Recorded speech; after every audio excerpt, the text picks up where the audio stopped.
lot of tough decisions to make. No, ask decision.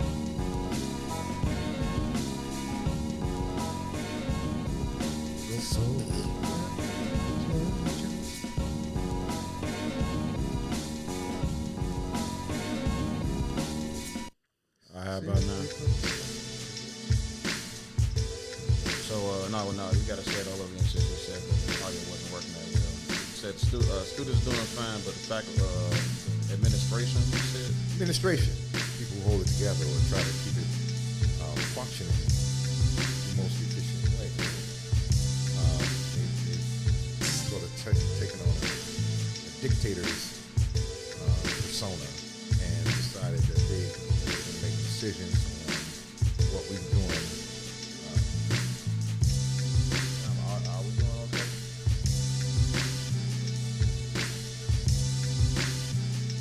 Oh, this stuff is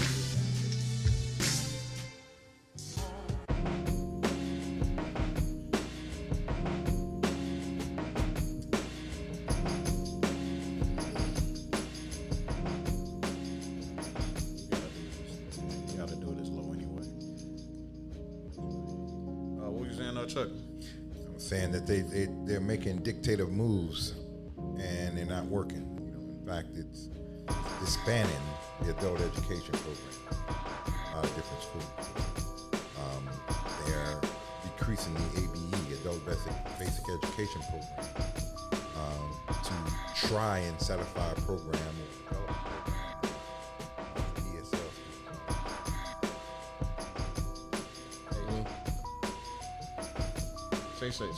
Mic check, Chuck. Mic check. Microphone. Mic check. Mic check. I got it. All right, I got you. Microphone. Okay. Yeah. I don't know what to say there, man. So it's something, obviously something outside of your power, man. Absolutely. Outside of my power. But I think that making those who are in power aware, as well as the community aware of the situation, might educators can do at this time. What Brad think? Talk to Brad about it. I did. He's been going through it with me, kind of. That's what I'm calling complaining to. Yeah, he understands it, and he completely disagrees with what's happening. But this guy brings up a very important point. A few years ago, there was a hot mic, and if anybody that don't know a hot mic situation is when the microphone is perceived to be off, but it actually is on. So the people that's talking, they speaking uncandidly, right? Uncandidly and unaware. Very much so. What happened? What they say? So, Mexican alderman speaking with a Mexican congressperson, stating that they're going to take everything that the blacks have. Now, I don't think it was like an aggressive type form. I think in a competitive form, they're just trying to get a foothold and have growth and development in this country to the best of their abilities. But we just a first step. Apparently.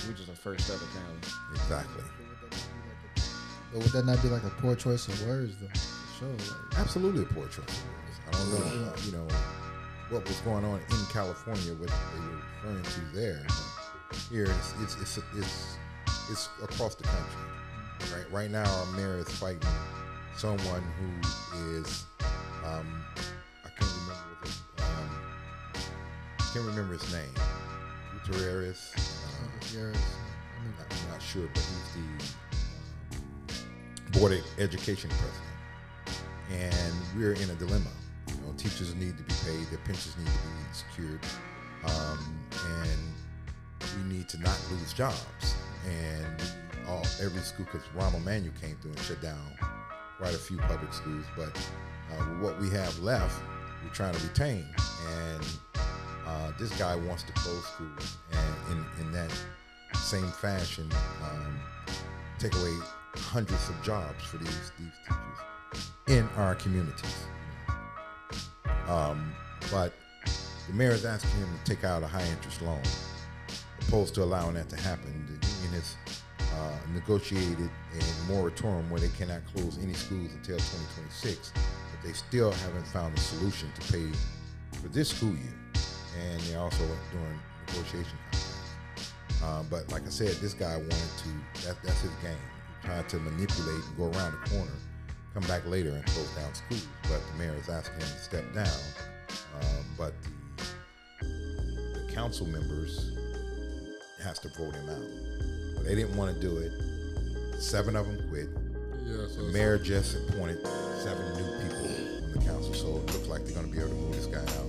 But they need to do the same thing at King City Colleges, where they need to get rid of that head too. His name is Juan Sagado, allowing Spanish dean from Daly, where there's no black early education teachers, come over into Kennedy King and change that whole dynamic to lift up the ESL program and eliminate the union program. At least it appears that way. I didn't have the facts. Being in it, that's exactly how it feels. Intimidation, retaliation, not sharing with any of the teachers her plans or goals for the adult education program there, as it continues to dwindle. And she's pushing real hard for the ESL program, but that's not working out so well either. Those who do come in for the ESL program, it's a great opportunity. It's a great a thing for the college itself, I mean, overall, and for those who are trying to learn English. However, they don't have the tools or the education, at least this team doesn't, that I know of, to run a program such as that, because the program is weak and a lot of the students are not sticking around to take advantage of it. So, yeah, don't know how that stuff's going to go. Don't know if I'm fired after this. But yeah, so here we go. I'm putting it out there. Yeah, I don't want you to go, it might be a little bit late for this, but I don't want you to go too far, though. Yeah, absolutely. We definitely going to be having a nice, long discussion about this. Whenever you can bring, one of your teacher friends and everything like that that's willing to share, that's willing to give, additional information and stuff like that. This is our education we're talking about here. This is the kids. This is the adults. This is pretty much our future. You feel me? Like I said, Brandon Johnson's hopping up and doing these press conferences and all these other these meetings and stuff like that, speaking about all these multi-million dollar, maybe billion-dollar projects that's coming, that's going to go around the city, construction projects that he wants our inner city youth to be a part of, to be well educated and equipped to handle. You know what I'm saying? And so I did like that. I did like that message in him. And this is, like I said, it's going to be something it's an ongoing process.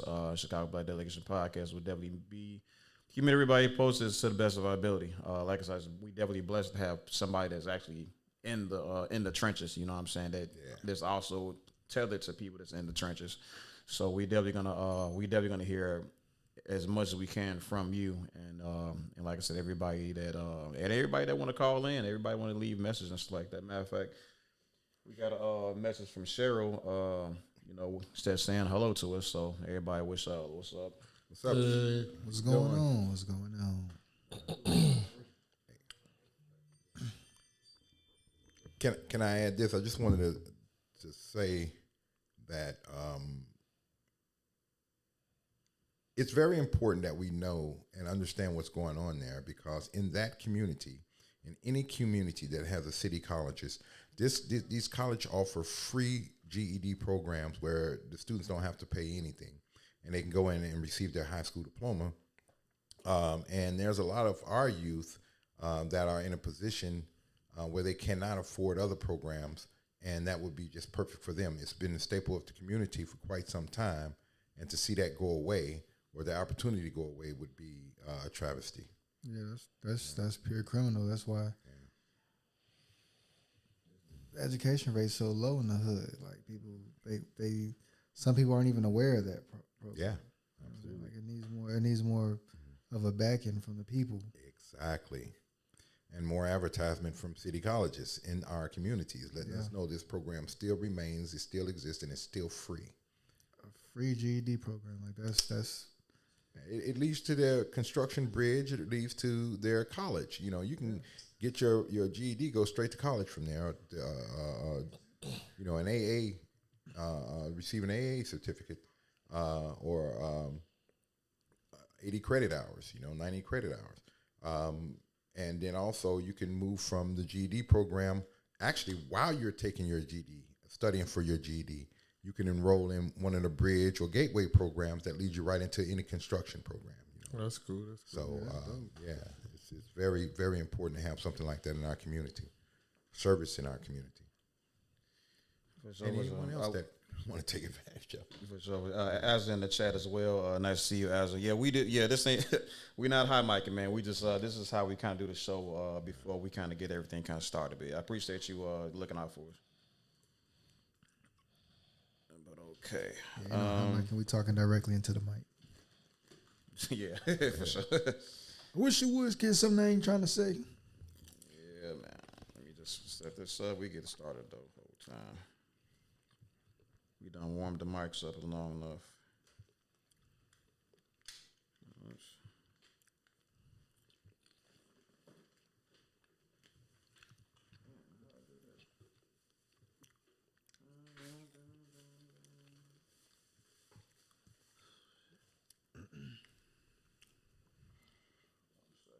Buy me some of these mics, man. just to sit back in the crib and do something, man. I like the way they sound. Let's get the show on the road.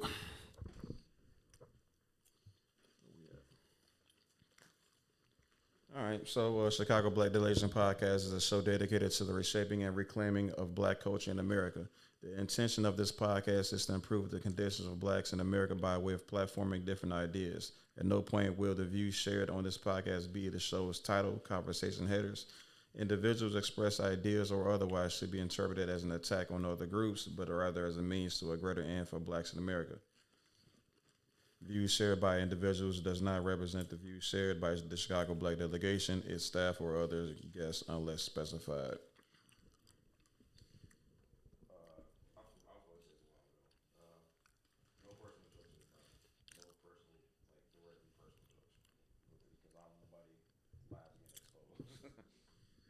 Okay.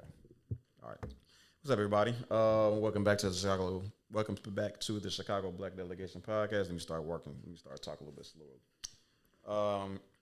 Yeah. So as you just heard, we're podcast dedicated to changing or reshaping the trajectory or refocusing the trajectory of Chicago's or especially Black America's culture and the way that it benefits us as at least as much as it benefits everybody else that benefits from us. Like I said, for the most part, we just a casual bunch of dudes that really want to see things change, want to see things happen. We want to craft a better world, a safer world for our kids and our nephews and nieces and everything like that. So, like I said, I very much so appreciate my guys for coming through and contributing their lived experience, their education, like their everything. To do the best we can at changing things and fixing things the best way we can for right now. So if you guys can kind of introduce yourselves, starting with Jay. Man, that's new. Yo, what's good? It's your boy J Rush. We back. I'm back. I wasn't here last week, but you know what I'm saying? We back here this week. Been, working, with the theater still. Lady Sings the Blues coming back this weekend, Theater 47. They just went out to Baltimore. They're living all alone. Killed it. Shoot.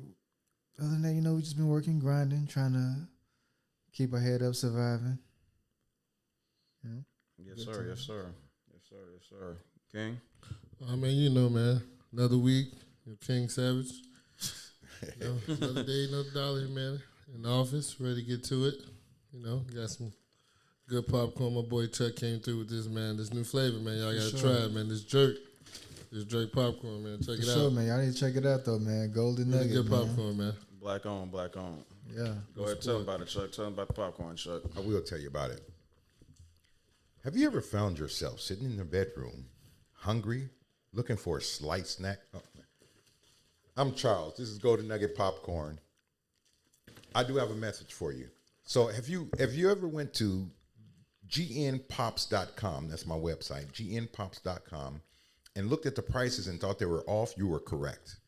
That will be corrected. It will be done by tomorrow night.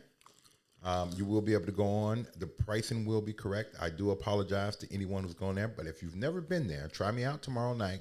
You can order from the website, various sizes, various flavors of most delicious gourmet popcorn you would have ever had. Check me out. Golden Nugget Popcorn. That's good. Hey, what kind of flavors you got on the back? I didn't see that.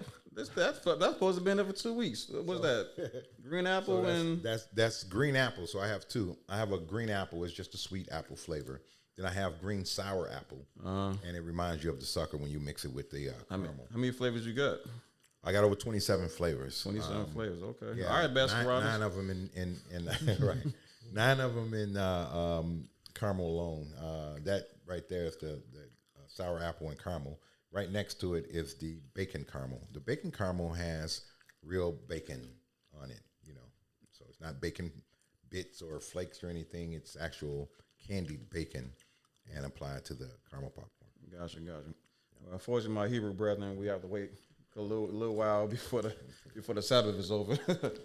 but otherwise, yeah, man, this is just a piece of the team of the Chicago Black Delegation Podcast.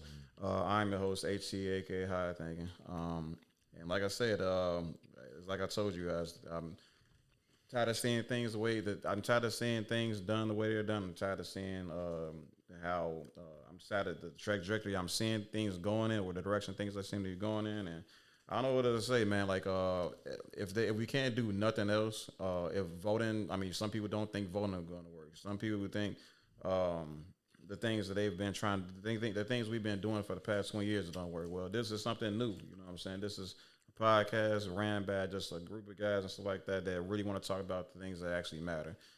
Everything we talk about ain't gonna be trending and hot topic and all that stuff. It's kind of is what it is, but. I think that who knows? Maybe one day the message will kind of blow up and stuff like that, and then people can really start talking about things that actually do matter, like the things we're gonna be discussing today. So for anybody that hasn't been around, that don't really know how we kind of do things on the live show, we do have a number. It's right over there. You can call it any time. We try to answer. We'll answer at any time. Just call any time. We got you. You can chat. We'll read your chats and all that stuff. You don't got to send no stupid chats and all that. We don't need all of that. We just very much so appreciate. You know what I'm saying, the group. The activity, the collective, the collective mindset. The group push, the group focus that all the Chicagoans and blacks and or whoever you can be a part of. You feel me? So how things kind of go on this show is we split things into segments.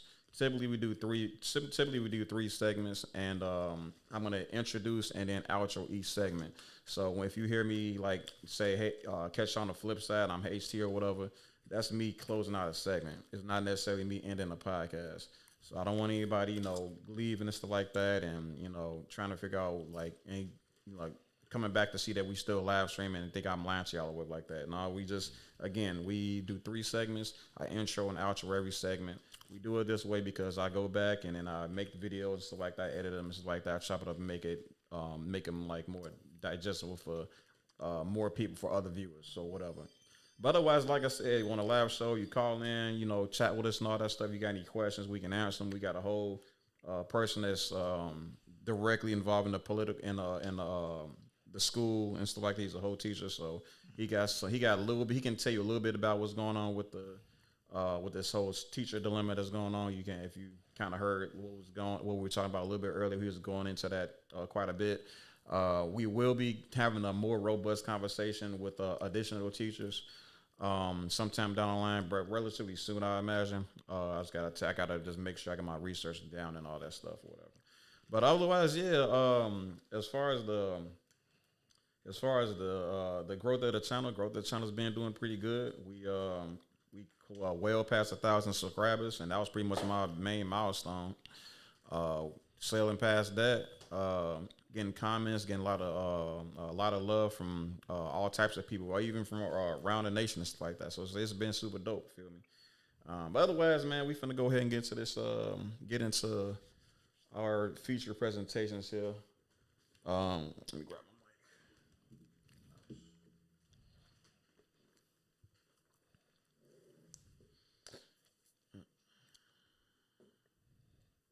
You know, the power of the internet is crazy.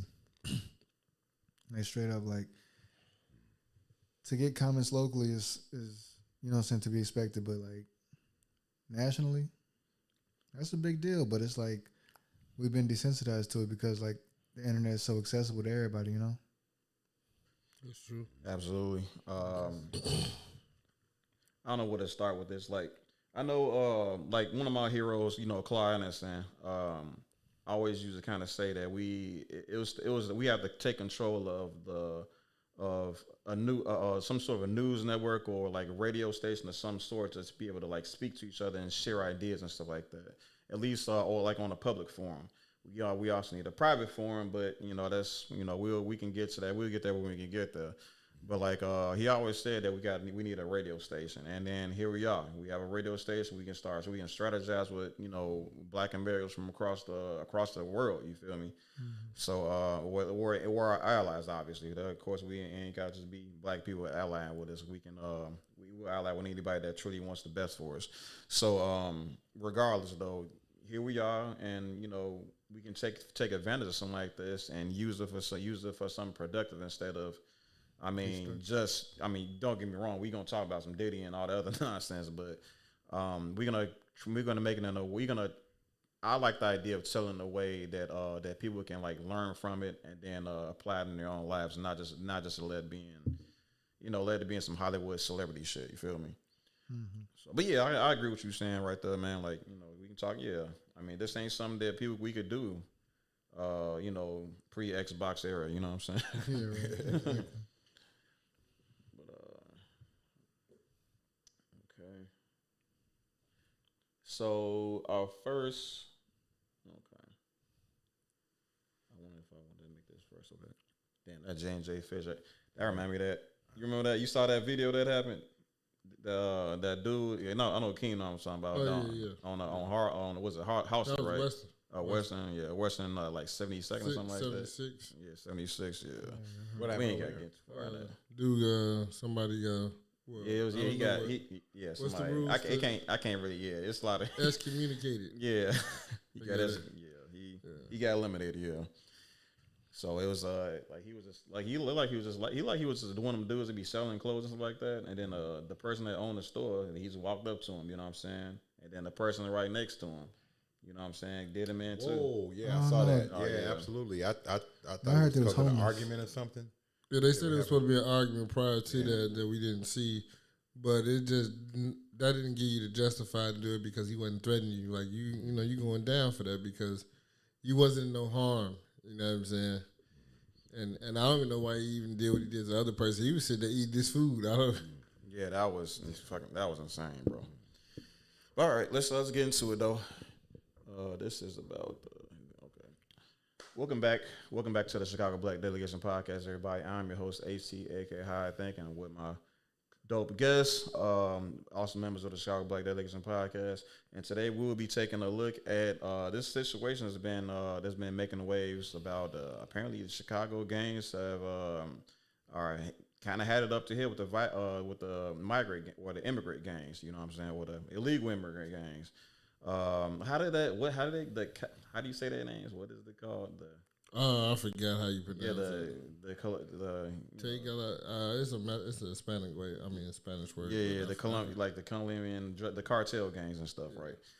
So, like I said, we have, and it's really interesting to see something like this because it was definitely something that a lot of people was trying to kind of predicting was going to happen. Like, are the Chicago gangs going to let these people, these illegal immigrants come in and just, set up shop, kick people out, You know what I'm saying? Just a lot of things we was kind of hearing about the Aurora situation and stuff.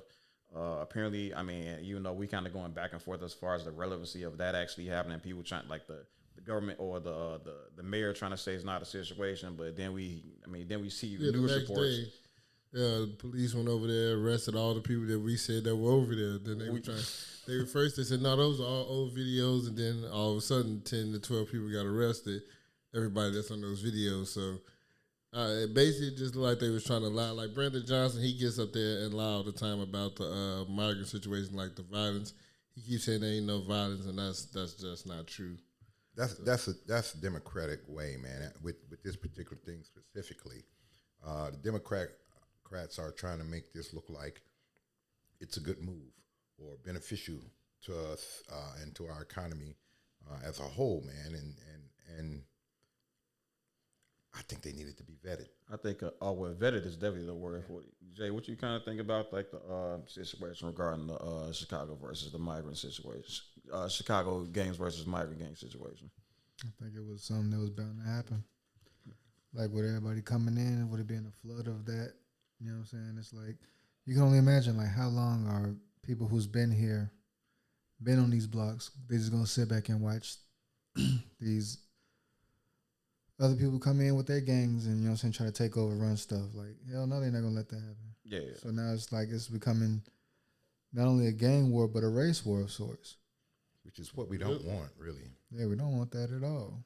Yeah, I mean, and which is interesting because even like the Hispanic gangs not really too tolerant of those people. You know what I'm saying? That was probably surprising for me, but I mean, I know I've heard, what you say? Mexican gangs. Like LK and all that stuff, and even like, and I know one thing that I saw, like I think during the George Floyd protests, they wouldn't let people walk in their neighborhoods and tearing stuff up. They're like a lot of those people. I'm not talking about the gangs. Yeah, I'm talking about like just the town people. Mm-hmm. They were pretty protective of their neighborhoods and stuff like that. So I'm like, I definitely didn't think they was gonna come in and like do what they want to do up in in that and Pilsen and back of the yards and all that. They're not going over there with that. Yeah. So hey, but yeah. So I definitely want to hear what y'all kind of thoughts was regarding like the overall thing that's kind of happening. But yeah, again, like most people was kind of saying that this is a thing that's bound to happen. And well, let's see what the people on ground floor got to say about it. America has allowed gangs to enter our country. The migrants that are coming, they're taking over every block right now. The city of Chicago is going to go up in smoke, it's going to go up in flames. Gangs in Chicago are angry over the influx of migrants and criminals in their city. They say money that should be going to the African-American community on the south side is instead going to what they call non-citizens, and warn that turf wars between Chicago's gangs and groups like Venezuela's Tren de Aragua could see Chicago, quote, go up in flames. Photographer Matt McDermott and I traveled to Chicago's south side to see what was happening for ourselves after we heard about a police report last month that the Tren de Aragua gang had taken over an office building there. We spoke to a number of young, hardcore gang members, as well as gang elders who have retired from the life, and just regular citizens who are very much part of the community. And they're all furious at the estimated $500 million that's reportedly been funneled toward new migrants in Chicago since 2022. All right. So what do y'all think? So real quick about this anger that's being that they have for all this money being allocated to these migrants. I mean, we talked about this a couple of times before, but just to remind the people how we all kind of feel about it. Unless y'all change your mind about it since then, you know what I'm saying? I mean, you heard them. Like I think $500 million has been allocated to these people already. Mm-hmm. Do y'all think it's fair? Like knowing that where they come from and with the lack of opportunity they had in Central America and Southern America and all that stuff, and wherever actually Haiti, these immigrants are coming from all over the place. So just so everybody to just in case people are kind of confused about if it's just like Latino gangs or in the gangs, Latino immigrants and stuff like that. These people come from like literally all over, even China, even nice places, the Middle East and everywhere. So, so the question was, what's y'all take on like all this money being allocated towards these non-citizens as these people are going to call them? I mean, it's not fair because you got people right now, the hurricane victims. FEMA has been denying a lot of people, and because they basically spend all the money messing around with the migrants. I mean, yeah, it's unfair because all the money is being spent on them and they're not citizens. And there's a lot of people right now, even that $500 million, I mean, we missing a lot of money on our budget with the school union. We wouldn't be going through this right now if we weren't trying to take care of all these people. You know what I'm saying? So a lot of these problems that we are facing right now is because we're trying to take care of everybody else except American citizens. So that's the problem. Yeah. Yeah. I agree. My bad. I was gonna say. I wanted to comment on what she said. Like she got one side of the story, like as far as the black residents go, but we're not mad about it not just going to us. Like it needs to go to the residents of Chicago, which is more than just black people. It's not going to the residents who really need that money. It's going to people who's coming here with problems from another country and reaping benefits that we need for our people. You know what I'm we saying? also pay for. We also pay for it, you know what I'm saying? So it's like we can't take care of the world's problems. There's so many people in the world. And if we take on the world's problems, what the fuck, like what's going to be for our kids? What's going to be for the, you know what I'm saying? They shutting down these school programs. As we were just talking with the brother. They shutting down this shit for the people to do better in their life. And they taking on, like, it's like we're seeing the world or the economy turn itself on its head to keep itself going. You know what I'm saying? And it doesn't make sense. Yeah. But it's like when you see how like population control goes, it makes perfect sense. Not to get on no conspiracy theorist type shit, but I mean, we're seeing this shit firsthand. Yeah. Population control. I mean, well, we'll get some more. We'll get into a little bit deeper about that stuff as we continue on. You know, so. Yeah. You have something to say? Yeah, I want to say, bad. Go ahead. you know, I just hope and this is kind of a message too to any young brother or older brother who's still banging and you know, involved. Be careful, because they would, you know, I do still believe that there are people who would love to see us go against another race in some kind of war or whatever, and that would benefit them. So be careful. These are people who have struggled and been struggling for many years. Like the brother I think and said, trust me, they are coming from everywhere. Flew of countries in Africa. I've even had, and let's not forget about the Afghanistanis, the Afghanistan people who were helping in a war who was brought here. I think was that 2020. Mm-hmm. They're still here trying to make it. There's a lot of groups here trying to make it, and there's those who came through legally and illegally. And you know, by all means, protect your neighborhood, your interest, and all that. But this is not a war against them. This is a war against the people who intentionally brought in all these people without a plan to take care of them, and they're hurting us as a result of taking resources and money for resources out of the very communities that they, you know, swore to protect and grow. I'm talking about officials, you know. We're taking these funds and not going to the homeless in the communities, not setting up housing programs for those who are still struggling, who are naturalized citizens. Man, especially the housing program, man, because you know these people have to have a place to stay, and hundreds of thousands of dollars already gone to that. They set up programs where if you're a homeowner or property owner with apartments, they'll give you an incentive to allow them to come and stay in your apartment. But none of these ideas were around to help those who are here struggling and have been struggling for many years with housing and everything. And so quickly, they're able to do this for these people. Yeah, it's a horrible situation, and administrators need to slap on the hand for that.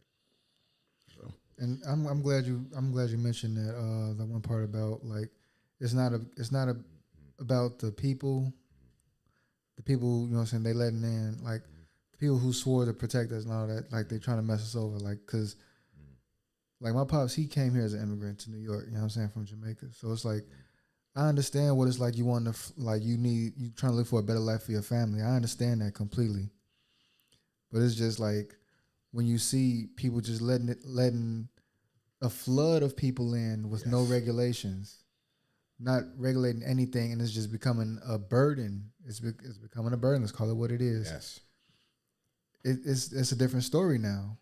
You know what I'm saying? Like This ain't what the 1960s. I mean, like America has always had an immigration problem, but I would say in more recent times it's gotten more serious because of inflation, the cost of living, taxes. You know what I'm saying? Like it's much more on the line now.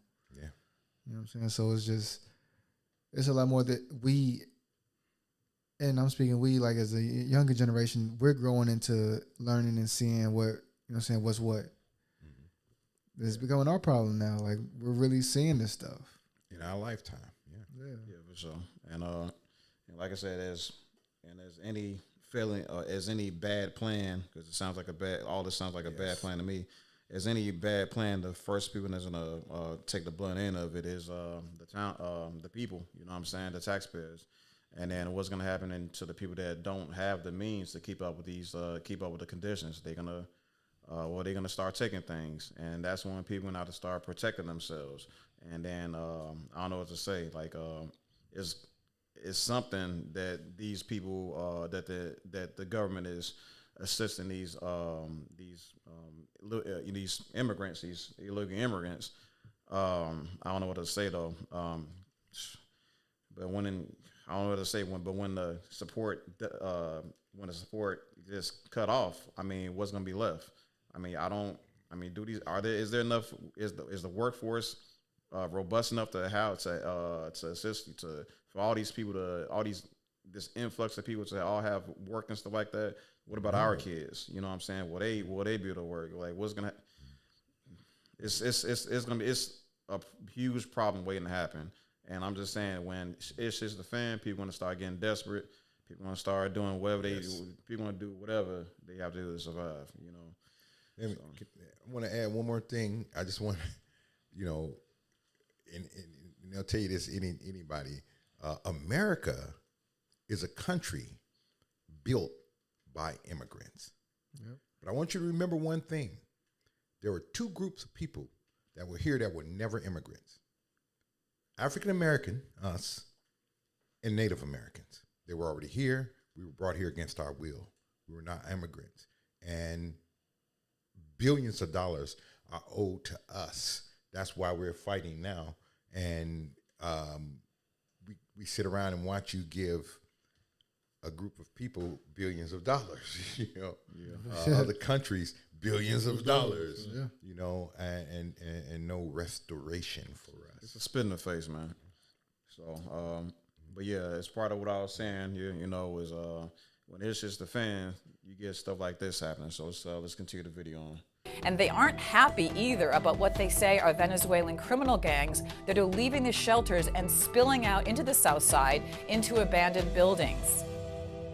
I spoke to Tyrone Muhammad of Ex-Cons for Trump, who runs a street patrol and violence prevention program. He's gone straight since his days as an enforcer for the Gangster Disciples.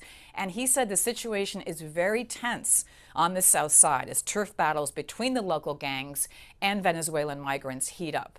It is impossible to release gang members and criminals into our country through the borders and broken walls, and then infiltrate them in our community that's already impoverished, that's already broken, that's already disinvested. And when the black gangs, the leadership in the black gangs in Chicago get fed up with the illegalities and the criminal activity of these migrants or non-citizens, the city of Chicago is gonna go up in smoke, it's gonna go up in flame, and there's gonna be nothing that the National Guard or our government can do about it when the bloodshed hit the streets, blacks against migrants. Zach? What do y'all think about what you said? Pretty much what we kind of talked about already, right? I mean, when it's just the fan, there's gonna be bloodshed. Is it possible? Yeah, highly possible. That's only gonna be the only type of outcome. It already happened before we watched it happen back in the day with Compton. I mean, that's exactly how that should happen with the Mexican gangs in Compton. It was the same type of thing. I think a good parallel is what also happened in what happened in I think it was not Colombia, Cuba, when the Cubans came in, Fidel Castro and pretty much let everybody from there go to like pretty much flood Miami and Florida and all that stuff. And I don't know exactly what happened with the bloodshed. I'm gonna check up on that. But I'll tell you one thing: the infrastructure changed dramatically. People that worked at like local hotels and stuff like that, and stores and stuff like that. A lot of those people was replaced with people that were bilingual. You know what I'm saying? So, a lot of things you had to, I think even structure like signs and stuff like that had to have or not just signs, but a lot of different things had to have English text and also Spanish text. You know what I'm saying? So there's a lot of things that kind of changed when that happened. I'm wondering. Whole time we do see that in a different capacity with them, receiving all these different type of benefits and stuff like that. But we didn't really see a lot of, structural changes in Chicago just yet. Well, outside the fact that we've been, clearing out these abandoned apartments and stuff like that and shoving them in there. But I don't know. Again, I don't know about the bloodshed that happened over there. But you said there was bloodshed happening in California. Then, hey, I guess we have to respect that as a possibility. You know what I'm saying? Yeah. So let's keep going. Barak Massey did time in state prison with Tyrone Muhammad, although he's only 27. He's a leader on the streets and said he's disgusted by the money going to Venezuelan migrants at the expense, he says, of the African American community. I finally actually talked to him on the translator app, and he told me all the things that he got going on, how they help him get a car, apartment, clothes, link. So it's just I just be looking at it like they ain't got no Social Security number. Where they come from? He probably not even here legally. They get right here. They get quick housing, quick funding, food. They get cars with no license. They can't even read English and stuff like that. So they get all these perks when they get here, and we still here starving. So what we gonna do about it? Are y'all gonna listen to our cries? Corey Rogers was a Blackstone gang member for years. He drove us around the South Side and showed us areas where he said Trendo Awagwa and other criminal gangs are setting up shop and what he called showing the flag, which means brandishing their weapons in front of a housing project. The migrants that are coming, they're taking over every block right now in this area. Right now you don't see them because they come out at night. They said they took this courtway over probably by last week. He said it was 100 Venezuelans standing out in the front right here. Terry, is it an abandoned building? How do they just take it over? They just, when you take over something, you just stand outside, and that's called showing the flag. What kind of guns Semi-automatics, anything you name. You're gonna see it on the street.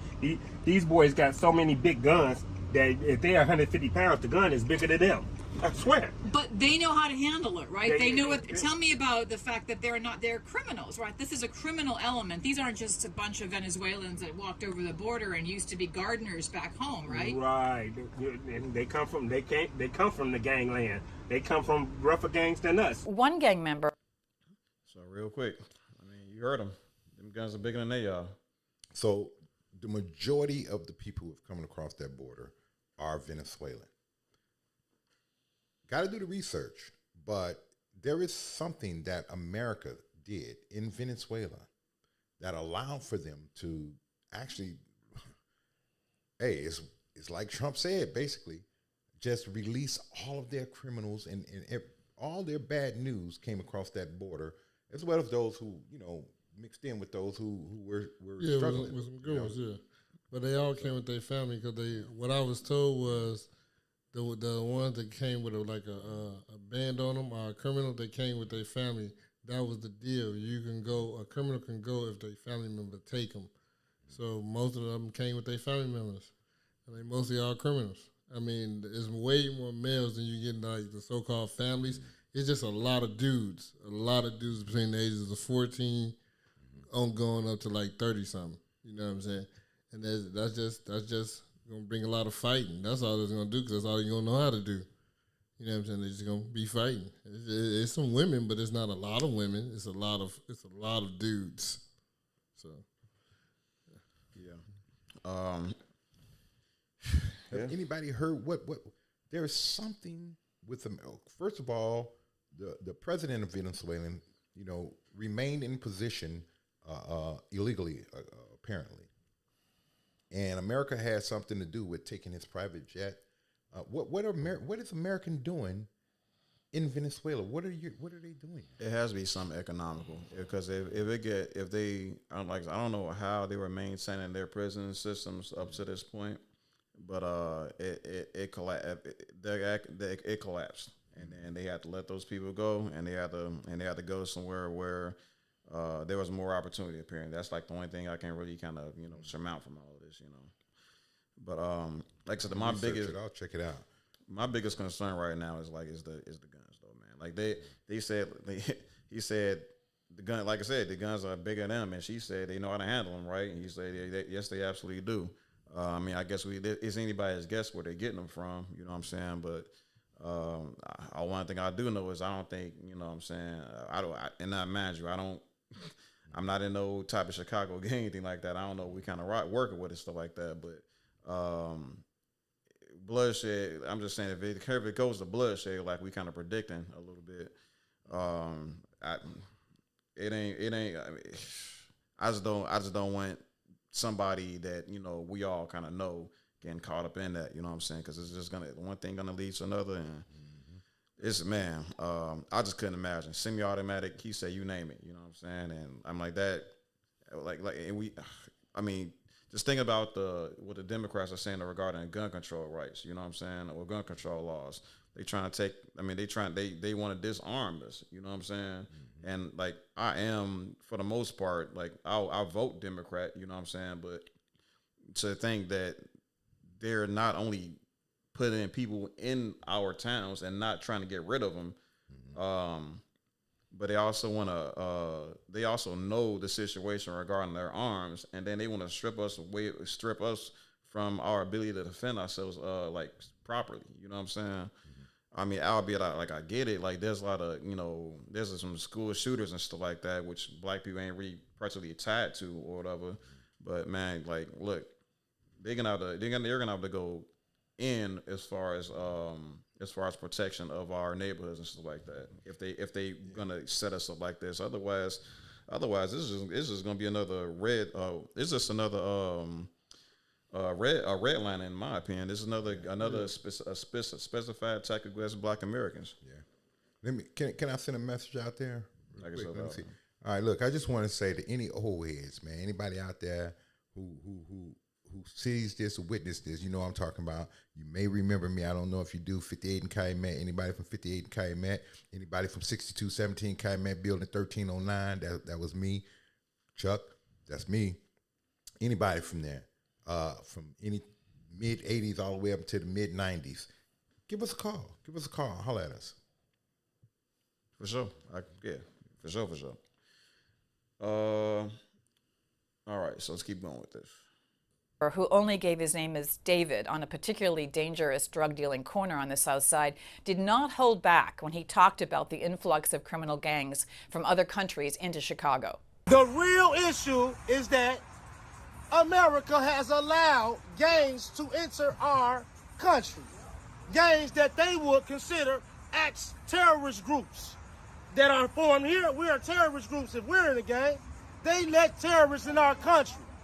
The Reverend Corey Brooks also said to me he's disgusted with Democratic policies and said that Black Lives Matter, for example, has never reached out to help him or anyone else trying to improve conditions on the South Side. Chicago is a blue city. Illinois is a blue state.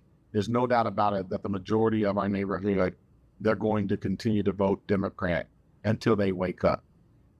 The good news is that there are a lot of people who are responding and waking up and saying, listen, we're not going to take this. We're not going to stand for this. We're going to vote differently. And they're now accepting some of the values that I hold dear and some of the values that the conservative Republican Party holds so dear. And so for a lot of people, it's not about the person, it's about the policies that we're fed up with. And as a result, I think this is going to be the largest amount of people who have voted for a Republican president in Chicago that we've seen. Okay, we heard the man. He predicts that there's gonna be a lot of people that vote Republican. I'm gonna give me your thoughts, and I'll ask my question after, if y'all have any. I mean, I've been saying this. Yeah, people, it's gonna flip a little bit red around this bitch, cause people tired of it, bro. Everybody's tired of Democrats' policy and how they said they're trying to run the country. Nobody's really feeling it. Nobody's really digging it at all. Yeah. You got something to say? Go ahead. Well, Corey Brooks, I remember you. I don't know if you remember me. I worked for you and everything years ago. Right down the street from O-Block. He's done a great deal. He's the guy who was sleeping on the roof, earned money to build a whole new facility right across the street from his church right now. And he's right there on 65th and King Drive, man. Interesting. And so he's seeing it. He's feeling. He's in the trenches. And Mr. Pastor Brooks, God bless you. And hey, I'm with you, man. I feel the same way. I do. Verbatim what he said. Interesting. Yeah. So one thing he said was showing support for the Republican Party. Yes. So I mean, Jay, do you think Republican Party is like as an answer to this dilemma? Because I do have an opinion as well. I think some of their policies are, but Trump in office, no. Got you. So my thing is, regarding Trump specifically, I'm still relatively undecided about Trump. I'm very relatively undecided about Kamala as well. I just see when I see his debates, I just see a lot of trash thrown at each other's, trash thrown each other's way. A lot of it just being like a lot of lies and stuff like that. A lot of capping being going on, and not enough talks about policies and stuff like that. I mean, yes, there's been talk about policy, but I would like to know how these policies will be implemented and what's going to be taken away to make room for these types of policies. But that's neither here nor there. I personally don't think being a one issue voter is the best idea. I get it. I understand the sentiments. But I think another solution is, and it's going to take a while. It might even take longer than just voting red, obviously, in November. But we got to start as a community, as a culture. We have to start implementing politics into our everyday lives. We have to not only become more aware of what's happening regarding politics. We not just keep talking about it, but I'm not gonna lie to you, we got to start actually changing laws, and we actually have to do it with our own bare hands. I'm starting to realize our current administration fails us. The administration that wants to take their place, I'm not convinced that they're gonna do right-backs as well. I don't know what to say here. I don't think these people truly have the right. I'm not convinced that they have the best intentions or best intentions for not just the Black Americans but people as a whole. So again, I don't even mind if it's a Asian or Middle Eastern or what have you, anybody. You know what I'm saying? If you have a better plan than what the current administration has, I suggest you start talking to people around you, and start getting just to get the people talking. You know what I'm saying? Ultimately, the goal is going to be for people with actual good ideas to start taking place in office, because the people, I don't know what to say here, the people that are currently running things is not good enough. We talk about Tiffany Harriet a whole lot on this podcast, and she's just a clown. She's just the one that's really, bringing it to she's exploding the situation that's happening in Dalton. But Dalton is such a small place. Imagine a much bigger place being ran by a much more silent and much more concise and intelligent mayor. You know what I'm saying? That's also up to no good. And I don't know what else to say here. We have to replace those people. Good intentioned people that's community focused. That's not individualistic. That's not only about themselves and maybe the people that's closest to them. You got to be about the people that you're representing. You know what I'm saying? And that's the only way we're gonna make it out of this this crash in the economy, in my opinion. So again, I don't think voting red is the best idea here. I know people gonna do it anyway. I know I'm not gonna change anybody's mind about this. But even if it goes red, I don't care what direction it goes. It can go green for all I care. We need people we need people with our intentions in office. And the current administration, both of them, just don't have our best interests in mind. But I know that's a pipe dream. I also spoke to one Venezuelan man who was so scared of being identified that he put a hoodie on and refused to face the camera. He told me in Spanish that he had to flee the building where he was being housed because a Venezuelan criminal gang took it over. He said if they knew he was talking, they'd end his family's life back in Venezuela with one bullet. You know, what struck me the most about our week in Chicago was how intelligent and self-aware these gang members and ex-gang members are about their community. You understand when you talk to them that joining a gang and making big money selling drugs is often too tempting to resist when faced with the lack of other real opportunities to make money. And for a place known mostly in news stories for being bloody and violent at night, the area is like a village during the daytime. Everyone knows each other, and believe it or not, there's a friendly vibe. But we spoke to a lot of people, and their patience is being stretched thin. I would not be surprised to see the gangs here taking action once the Venezuelans try to get a real foothold here. Yep. So yeah, shout out to the New York Post for a pretty relatively well put together. I mean, not just the interviews that they've conducted with the locals, but pretty good thought pieces as well. I do respect their opinion. So I mean, any closing thoughts regarding this video? Starting with you, Chuck. Well, just the Democratic Party, you know, and just thinking over the years of how they really have, in the name of doing good, have really hurt us in our communities, man. And you're right. I don't know if now is the time for a red Chicago, but I don't think we have any choice right now. You know, I really, the only thing that keeps me from running to the polls to vote red is Donald Trump, you know. But Kamala is no prize for me, you know. That's all I have. I mean, I said what I said about it. I don't really have any changing statements. I do agree with Chuck. I don't know if going to Trump way is end all be all. Neither one of them really care about us, but it's just it's just the blue, man. The blue been beating us for a while, man. Everybody say when they do stuff for everybody, we benefit, but I don't really see us ever benefiting when they do stuff for everybody but us. So, hey. It hasn't so far. Yeah, Jay. I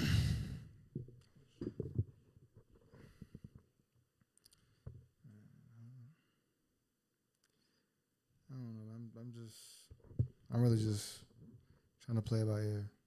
I want to get behind Kamala. I really do. But she ain't said nothing that makes me want to vote for her yet. So it's like, I mean, until she lays something out there that's going to get me okay, cool. I'm just going to withhold my vote because Trump is not the answer. And someone who's talking like they know the answer but ain't really delivered nothing solid yet, that's not the answer yet either. So it's like, shit. Me personally, I'll withhold my vote. But I mean, I encourage people to go out and vote though, for sure. Y'all got to make a difference. Go out there. Y'all listen to her. She might make sense to y'all. Yeah. I mean, it's notable to say that she plans on instilling some sort of a border security or stronger border security legislation there's mostly just throwing money at the problem for the most part, but obviously that means more people, more security.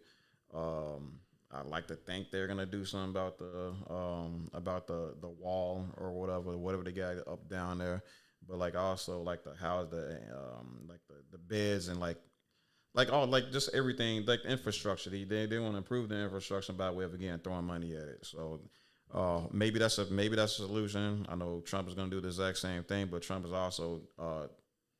also exclaims that he's going to deport people. You know what I'm saying? And I think a lot of people like that idea of people getting out of here, especially with them being seen as a burden to the taxpayers, right? But at the same time, like I don't know how that's going to work with the sanctuary cities, Exactly. and I also don't know. I also don't know how much money that's going to cost everybody. So I mean, he's trying to get Sanctuary City outlawed. He's trying to get that shit removed as a whole. So it won't be able to stop him. Yeah, I don't see how you close the box, after it's been open here. I don't know if he's going to be able to get him out, but I do believe that he gonna might try. have a way to secure that border a little bit better, and then maybe get a group of so many out. But yeah, okay. Yep. So, we're gonna be keeping a close eye on, all things immigration, all things illegal immigration here in Chicago. Especially, like I said, it directly affects us. It directly affects New Yorkers. Like I said, we need some Atlanta black delegates. We need some New York black delegates. We need people all around the nation, like really talking about the shit that actually matters. You know what I'm saying? And shout out to those that are actually doing it. But I think we got to do what kind of do what we kind of doing here, man. Bring your brothers together, bring your sisters together, and let's get it happen. Let's really get the conversation going, and then have these conversations with the people that surround you. I mean, you have the conversation with some of the oldest is out here. You know what I'm saying? Like I don't know what to say. A lot of them are kind of lost in the sauce. You know what I'm saying? Yep. And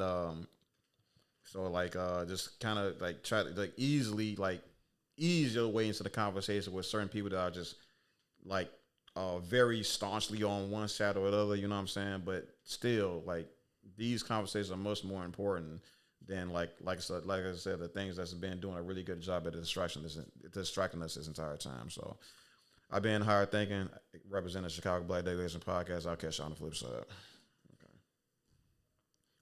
All right. Welcome back to the Chicago Black Delegation. I'm getting tired now. Mm-hmm. Welcome back to the Chicago Black Delegation Podcast. I'm your host, HT, aka High Thinking. And this one has been making its rounds relatively frequently, a lot over the past week. Our very own beloved Barack Obama has some pretty interesting say to specifically black men about or regarding our support of Kamala Harris. So real kind of briefly, gentlemen, what are y'all kind of overall thoughts regarding Barack Obama? Starting with you, Jay. What's up, bro? Keep your eyes awake, man. Ooh, pop! Hit me with my own bar. What I think about Barack Obama, man, that's one of the coolest cats to walk through the White House, man. He come through with the old Uncle Strut like he just smoked a square. What's going on, everybody? Hey, everybody. No, good memes too. A lot of good songs and stuff like that during it. Barack a fucker famous one hood ass nigga. Oh yeah. Nah, what? But yeah. But my opinion on him, he gave. I'm gonna be honest. He gave so many people hope. For real, like becoming the 44th president, first black president. He gave so many people hope, thinking things were going to change. And you have to be a more mature mind and understand how things actually work to understand what changes he could actually bring and implement. Facts. You can't just expect him to come in office being the first black president and think he's just going to flip a switch and things are just going to change for black people. There's things that he got to push through Congress, you know what I'm saying, representatives and all that shit, and things that he probably could push for that probably got blocked. But I personally don't think that he did what he could do for us, for real. And and that's just as president, you know what I'm saying? It's up to us to, you know what I'm saying, make of it what we can. But, I just think people looked at him like he's like the coming of Jesus or something like that. And he was just the 44th president. Didn't make no difference if he was black or white, Hispanic or whatever. He was just Barack Hussein Obama. True. Okay. King? Always fuck him too. Uh-oh. Damn. I don't know. Isn't that amazing? He was sparing him. I mean, he can change things because he did like that for gay people. He was like, bam, there you go. He had the backing though.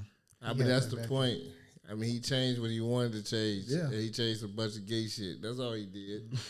I'm sorry, y'all got, it's whatever, but hey, fuck him. That's how I always felt about him. Fuck him and fuck her too. Yeah. Fuck all the blue and the red. I mean, it's just, my thing is, it's just like y'all, like, because they politicize who they are. Like, now he's presenting, Kamala is, like she's the next black president coming up. Don't use skin color as a means to get their vote. Don't do that. I mean, yeah, but I mean that we went for Barak. We went for the fake hope. Wasn't no hope. It was same old nigga shit. That's why I'm like, people need to and learn I'm this sorry, thing. black people love this nigga, and they can't tell you one good thing he done for niggas. So therefore, you don't know nothing. Y'all just got swayed by a nigga in a shiny suit. Oh man, that's tough. Wow. All right, Chuck, what you got, man? What you think about Brock, man? Wow. It's like a cross between these two brothers. So yeah, you can't lift up a group by tearing another group down. That's just unfair. And hey, LG Alphabet gay boys. community, hey, more power to you. Christians, evangelical, the ones who are voting for Trump right now.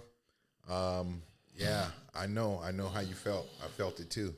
So I don't know what to say about that. All I know is that Barak was a Democrat, and I do not hate Democrats. I love you for what you tried to do, but your policies are foul. They don't work, and you've been hurting us for many, many years now, including when Barak was president. The same old thing. A lot of principles, a lot of things that were put forth, to me, set us back, put us more in a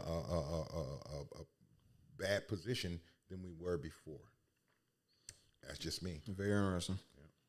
Yeah, that, like I said, from what I understand from about his service as president, like I said, I coming from like certain types of people, like especially leftists. I mean, I'm gonna put it this way: if you want to really hear some dirt about some Democrats, don't go to Republicans, because Republicans stay in their own little dumb echo chambers, and they don't they think everything is DEI. They think everything is too woke and all this other corny shit. No, don't stop listening to like these far right YouTubers and shit like that. The leftists will tell you what's with the Democratic Party, because they're the ones that actually voted for these people, and they actually sat down and watched them do very, very pro-corporation things, very, very anti-abolitionist things, very, very, anti-black things. The list goes on and on. And what they call Obama, like the deporter in chief or something like that.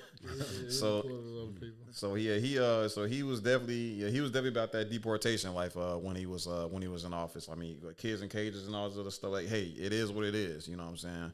But like regarding like, what else can you say? I understand. I respect what Jay said here as far as he can only do what we could. We couldn't expect black people couldn't expect him to jump in office and just write an executive order about passing reparations and all that stuff. But at the very least, he could have put in some sort of thing where, because with every reparations campaign, it has to start as a what do you call that, like a investigation type thing. So he could at least put in like the part where people put together a cabinet little team to kind of research the reparations. That's been a part of every reparations package or campaign leading to the point regarding the Jewish people, the Japanese, like you name it, Native Americans. But they asked him about reparations, and he said, "I don't believe black people deserve that." He said, "I don't think we should be doing that. We should focus on doing things for all people." But the problem is with all people, for some reason, black people don't get included when it comes down to all people. Damn. All people, right? So. He also, I remember he also said that it's justified, but he wasn't in office at that time. He was like, I think it was about, I don't know, Joe Biden was in office or something like that, and he said, somebody came and asked him, "Hey, what do you think about?" He's well, it's justified, but the Republicans wasn't gonna pass it, and I'm just like, all right, nigga, you know what I'm saying? But like during that time, like he was dealing with like was it the House or was it the Senate that was it was a Senate, right? That was mostly Republicans, right? So I mean, I guess they wouldn't have passed it, but I mean, at the same time, I have heard of like some Republicans being pro reparations. I need to put more research into that, but because I definitely got to see that one to believe that one. But that's just what I've heard. I'd like to hear what both the candidates now have to say about it. Have anybody heard anything from him? Kamala, well, I have to look it up, and I will. If I find something, I'll post it like on this video when I go back and edit it and stuff like that. I believe Kamala Harris. I know Kamala Harris said something that was pro reparations, but I don't know when she said it, and I don't know if she's even was she even. I think at best, it's starting to come back to me. I believe she just said that if it came to her desk, she would like approve of it. You know what I'm saying? But that's kind of hard for me to believe because I know Gavin Newsom wouldn't approve of reparations. Did she say that when she was Indian or when she was black? Good. All right, let's start. Okay, Let's start the video. So let me present the video again. This is Barack Obama having a word with a black man. So let's see what he got to say. What I do?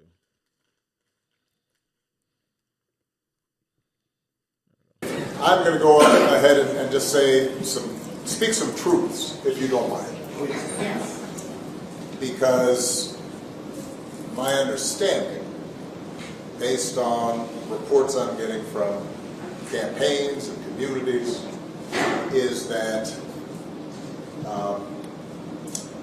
we have not yet seen the same kinds of energy and turnout in all quarters of our neighborhoods and communities as we saw when I was running.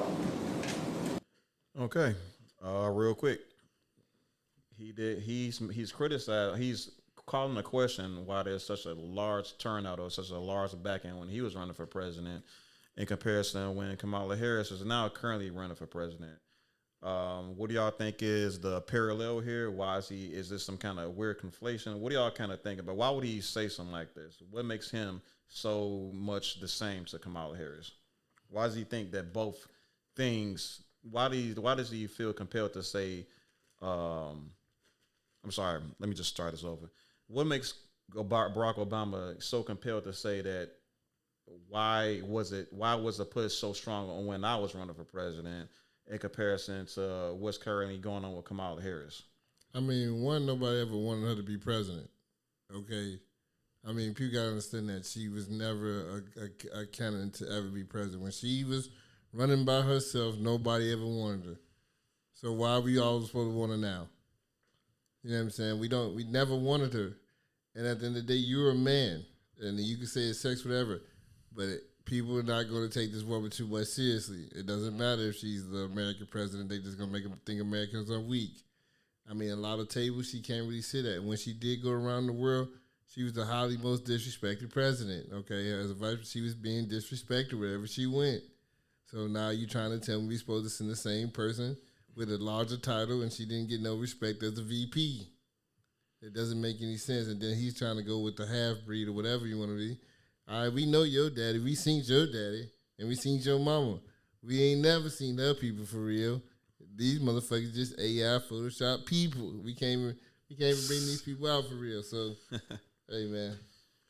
Well, Barack Obama gave me hope. Plus, at that time, you were the first, sir. You were the first. Your speeches were moving, on point. They were very moving, yeah. Even the Democratic National Convention speech that you gave before you even ran for president was just powerful. And I've not heard these things, and I've not felt this same spirit with Kamala at all. In fact, she seems to be a little too much presidential, which signifies phoniness.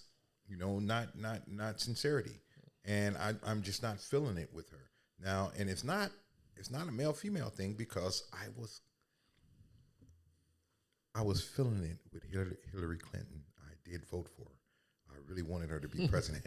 Maybe I didn't know something at the time. I don't know, but I was feeling it for her. I am not feeling for Kamala. But you can tell your wife, Michelle, if she runs, she definitely have my vote. She'll bring me back to the Democrats. Yeah, I vote for Michelle for sure. I wouldn't vote for neither one of them bitches. Oh no! King, Isn't that amazing? King got it. He got it. What? All right, why would I vote for her? So I can deal with Obama 2.0? Fuck no. Michelle, I felt Michelle was different. She ain't from gonna Barack. right. She gonna. Michelle was more She was more outspoken than Barack. No, I'm just saying. Look, man, we know who's gonna be running the plays. That's all I'm saying. We know who's running the plays. She gonna be running. Okay, now I be felt running no plays. Without Michelle, Barack wouldn't be as confident as he is. Man, but that was a good image wipe for him. It made y'all niggas think he was cool. He said he made y'all niggas think he was cool. I mean, honestly, shit, behind closed doors, closed doors, he may be lame as hell, but I mean, he knows how to flip that charisma switch on when it comes to the camera. Mm-hmm. That's the point. He knows how to play. It's all in politics. It's all in his image. That means he's a fraud. If that ain't who you are all the time, that means you just playing a character. He tricked you niggas. We call that a combo now. No, he ain't. Look, when you understand how things work, and like when it comes to politics, like everybody has not even just politics. Let me explain. Let's just get I'm about just saying though, Trump ain't playing a character. That's who the fuck Trump is. He's him all the time. So therefore, you never saw the true Barack Obama.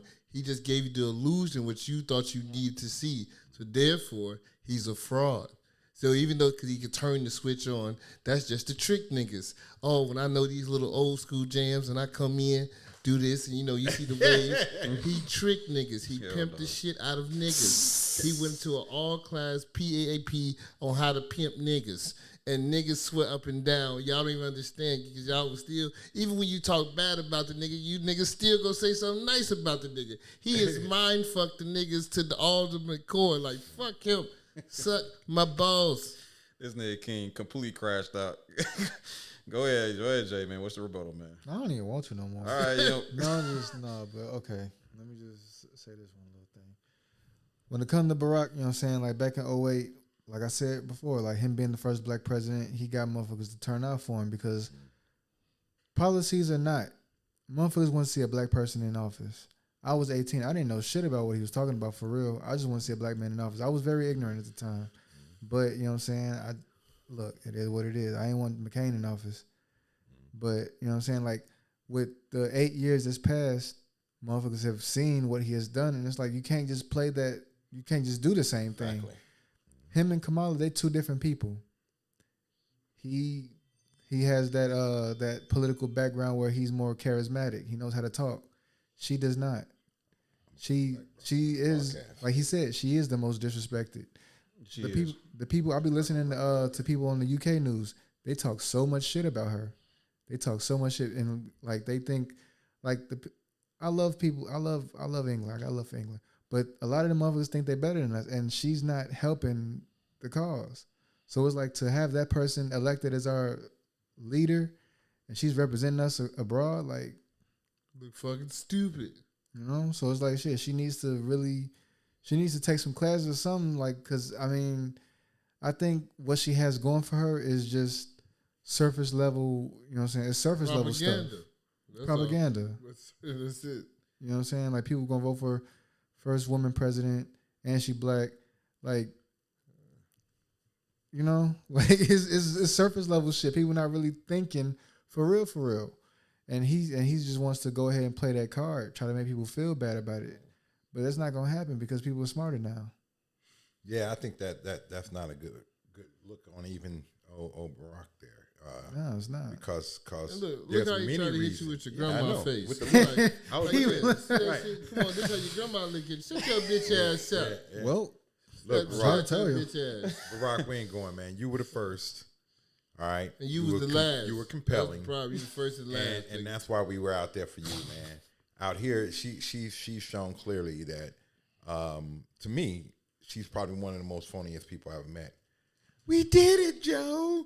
He used to be like, fuck Joe. Now I'm saying, I love you, Joe. Yeah. Joe was a pedophile to you a couple years ago. All kinds He's of all stuff, types man. of shit. Now I'm saying, When Joe, she you was my guy. You We my guy. get it, Joe. Like, nah, man, fuck you, Joe. Yeah, that was Even you made me vice president, still fuck you, Joe. very interesting. Yeah. I don't know. I guess it's one of them things where she tried not to bite the hand that feed her, I guess. Yeah. I don't know. Well, yeah. It'd be a bad look for her image. But I mean, but still for the wrong reasons. You know what I'm saying? It's about like you said. She said a whole lot of stuff for her to take it back and say, "Oh well, you know, we let bygones be bygones." When he made me vice president, I'm just like, okay. I mean, that's like him or not. Like, if he nominates you to be vice president, what you gonna do? Fuck you. Yeah. If like, it's sad as hell that it has to be like that, but that's just how it is. People want that. They want that position so bad, they'll do what they got to do to get close to it, even if it's making a former enemy or ally now. Yeah. So yeah, but my like quick thoughts regarding like this what he kind of just said here, bro. I don't know why we're trying to conflate so hard, Barak. I mean, we clearly like anybody with a and I hate quoting certain people with this. Anybody with a IQ above room temperature can quickly see like I don't know dozens of differences between Kamala Harris and Barack Obama. You ever see those pictures? You ever see those like on social media? You see like the picture of it's two very very similar pictures, and they tell you like, hey, find like the 5 things that's different between the two. Like what we talking about here. For him to assume that everybody's gonna completely get behind Kamala Harris because she's so much alike, so much similar to Barack Obama, is just completely foolish. You know what I'm saying? So he already starting off on the wrong foot regarding his message, and so let's see what else he has to say. Now, I also want to say that seems to be more pronounced with the brothers. So if you don't mind, just for a second, I'm going to speak to y'all directly and say that when you have a choice that is this clear, when on the one hand you have somebody who grew up like you, knows you, grew up black and knows you, went to college with you, went to college, understands the struggles and pain and joy that comes from those experiences, who's had to work harder and do more and overcome. You know why he's taking such a long time to say this? Because he can't believe he's saying it himself. He can't believe he's saying it himself, not just because some of the obvious. You can be born melanated, right? But you can't, how do I put this? You can't expect her situation to be the same situation as regular folk like me and the rest of you guys is here. Her dad was a professor, and he had a real voice in politics. And then her mom is she was a scientist, right? She was I believe she was a scientist. She was something. I'll correct that a little bit later, but she was practically born with a silver spoon. You know what I'm saying? I mean, that's cool that she chose to go to a HBCU, but she could have went to damn any school she wanted to if she had her grades was right. The parents would have took care of that. Could have went to Ivy League if she wanted to. They were upper to middle class. The deal is this though, culturally, even what he just said is kind of a travesty, because that makes you a liar, sir. You know doggone well she does not understand. Her mother was 100% Indian, and she was raised by her mother. Her and her sister, and from the only culture that she knew. So their culture and everything and their experience growing up is Indian. I'm sorry. I mean, that's what's going to happen. I'm not sorry. That's what should happen. I mean, if you're Indian, you're gonna bring your Indian heritage and culture and teach your kids that. That's all you got. You can't teach them black culture because you ain't black. Or Jamaican culture, like rather. Or Jamaican culture because you ain't Jamaican. And you didn't come up like that. You came up probably in India. You understand? So, yeah. So, they got a couple pictures of her out in Jamaica with the Pops people, supposedly, but who's to say? Honestly, I wish she would have been fully transparent about her background, like coming through the gate, because she didn't acknowledge her black side when she first came out. She sure didn't. I remember it clearly. Oh, sorry about that. No, you good. Honestly, I was kind of just going off of what you was talking about. Like she didn't like identify as black, like as pronounced as she did identify as Indian. So it's like to do that now, it's like get the fuck out of here. Like even if it's true, okay. So like now I feel like you're in my face trying to play the black card. You're trying to culture vulture, you know what I'm saying? You know what I'm saying? And this I feel like that's the hardest when it comes from our own people, supposedly. Like she's supposedly black. So when it comes from someone who is of black blood and they want to try to appeal to the black people just for our votes. That's what I hate about American politics, because motherfuckers don't give a damn about no race or identical group, whatever group you identify with. Yeah. They just want your votes, bro. Yeah. The Democratic Convention to me was when I closed my eyes and I said, after this election, next year, I'm gonna have to flip, man. I'm gonna be a swing voter. I'm going back and forth because all during that convention, man, you Quavo, Meg Thee Stallion. It's like, who are you pandering is this to? black? This is what you consider black? You're pandering to us now. Like, yes. You're pandering to us because now you're bringing on Quavo, Meg Thee Stallion to an audience who don't give a damn about no motherfucking rapping or twerking. Right. Like, don't nobody give a fuck about that. So now you want to do this, and it's like, why? For real, to show your hip, to show you're with the culture. See, I'm black too. This is my culture. I love Meg. No, she don't listen to I love Megan. We didn't see Megan Thee Stallion in Pennsylvania. We didn't see or Quavo in many. I think there's been a few places that she's been running these rallies and stuff like that. But no, you don't see these people in those other rallies. She did that to Atlanta because Atlanta is a high black gay population. So that's why she did that shit. So hey, what can I say? You know what I'm saying? So, but yeah, for Barack Obama, Barack Obama, it's just, again, it's not looking good. You know what I'm saying? It's really not looking good what he's saying so far. So let's keep going on. I'm mad them niggas acting like they ashamed of what he made him feel ashamed. I would look at them like, bro, fuck you. I've been waiting to say fuck you to your face for a long time, and I'm like 3 feet away from you. This ain't the worst part yet. And achieves the second highest office in the land, and is putting forward concrete proposals to directly address the things that are vital in our neighborhoods and our communities, from housing to making sure that our mothers and our fathers and our grandparents can afford medicine, and making sure that we are dealing with prices that are too high and rents that are too high, and are committed to making sure that we maintain the Affordable Care Act, so everybody's got health care, and cares about things like education and entrepreneurship in our neighborhoods. And that's on one side. And on the other side, you have someone who has consistently shown disregard, not just for the communities, but for you as a person. And you're thinking about sitting out? You agree with the Trump comparison there?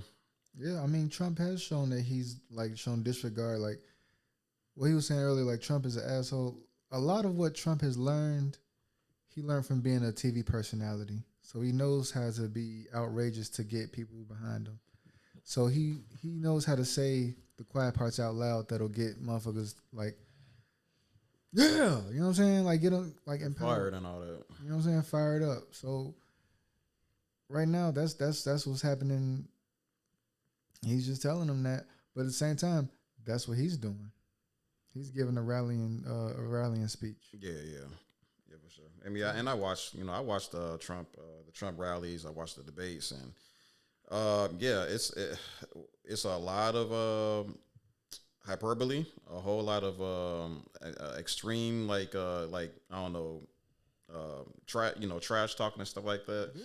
I mean, there's some policies there, but like we ain't seen. It's still kind of the same thing with Kamala. We don't see anything like particularly concrete. And from what some economists are saying, and mind you, these economists can be left leaning, obviously, but like they're trying to say they're saying that the things that he's proposing is just not gonna work out that well economically. You know what I'm saying?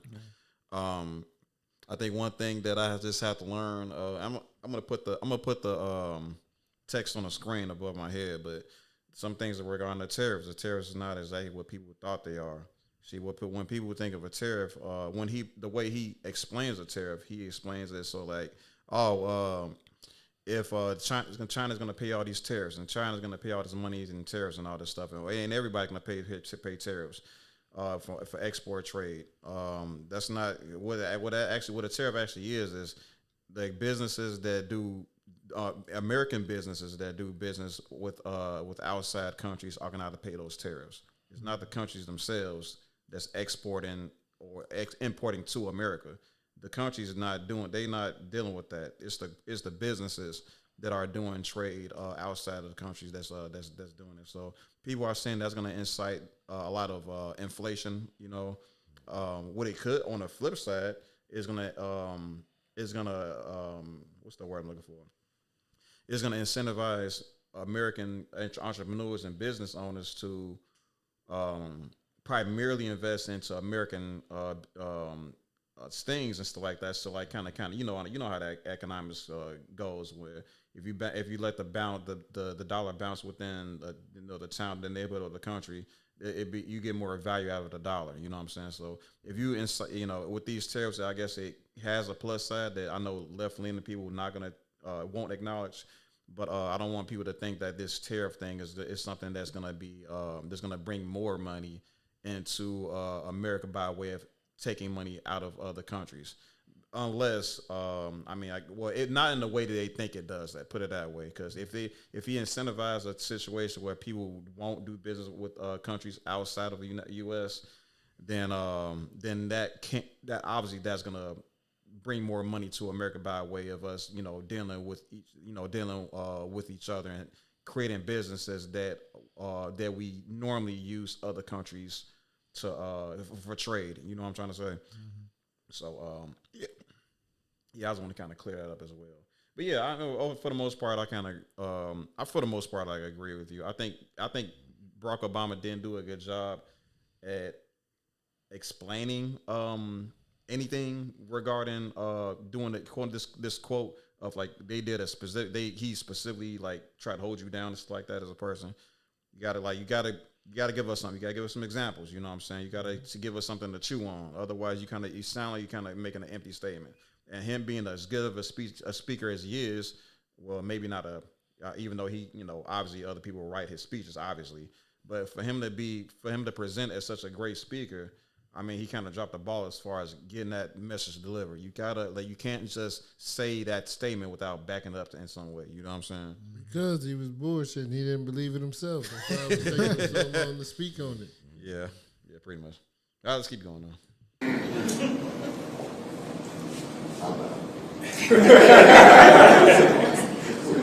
But, because of Pookie might be. And you're coming up with all kinds of reasons and excuses.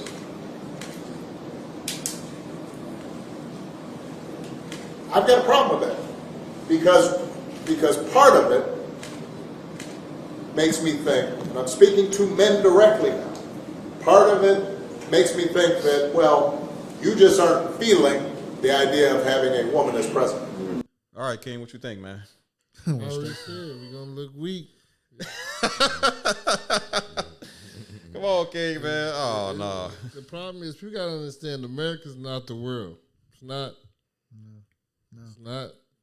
And the world's gonna look at you being a pansy. Foreign affairs. Man. I mean, Putin even said he backs Kamala is because he know I could beat her ass. He knows this. Why would he back a strong opponent if we may be going to war? You say I back the weaker one. You know what I'm saying? I mean, especially if that's a competitor. I mean, Yeah, that's true. And he believes I he can agree with that. manipulate her more. He believes he's smarter than her. At the end of the day, I believe he thinks he's smarter than Trump. But the problem is Trump is he's sporadic. He's in radical sometimes. You don't know what he's gonna do. So it's, those type of opponents, it's hard to kind of deal with versus somebody you know what the fuck they're gonna do. And he like, I believe I can beat Kamala in anything. That's why I'm a backer. All right, Chuck, man, you a misogynist for not supporting Kamala? No, not at all. There are many countries already who have had women who were in leadership positions. Mexico. Well, not just Mexico, even in the parliament in England. And then you remember, I don't remember her name. My uncle just hooked me up to her, but Brad knew who it is. I think she was an Israeli leader at the time, or I don't know if they call presidents there, but she was the president way back when Israel was being redeveloped and conquered or taken back by many countries and given to Israel. Okay. But she was the president at some point in time during wartime. She did a bang up job. So that's not the situation. Kamala is the situation. Like I said, I did vote for Hillary Clinton, and so I don't think for me it's a female thing. I think it's Kamala Harris, man. It's just in my spirit. It's just I think she'll give to the highest bidder, man. I think I don't know. I'm not feeling her, man, as far as trust and sincerity is concerned. Okay. I think she wants the job because it'll be another notch on the belt or something, a badge, or give her opportunity to do other things, more so than to actually serve and know what she's doing serving. I don't think she knows what she's doing, man. Donald Trump says a lot of idiot and idiotic stuff. Please be careful. Don't just discard it. Because everything this idiot has said, people eating. Oh, yeah, cats and stuff like that, yeah. Well, it turns out they were.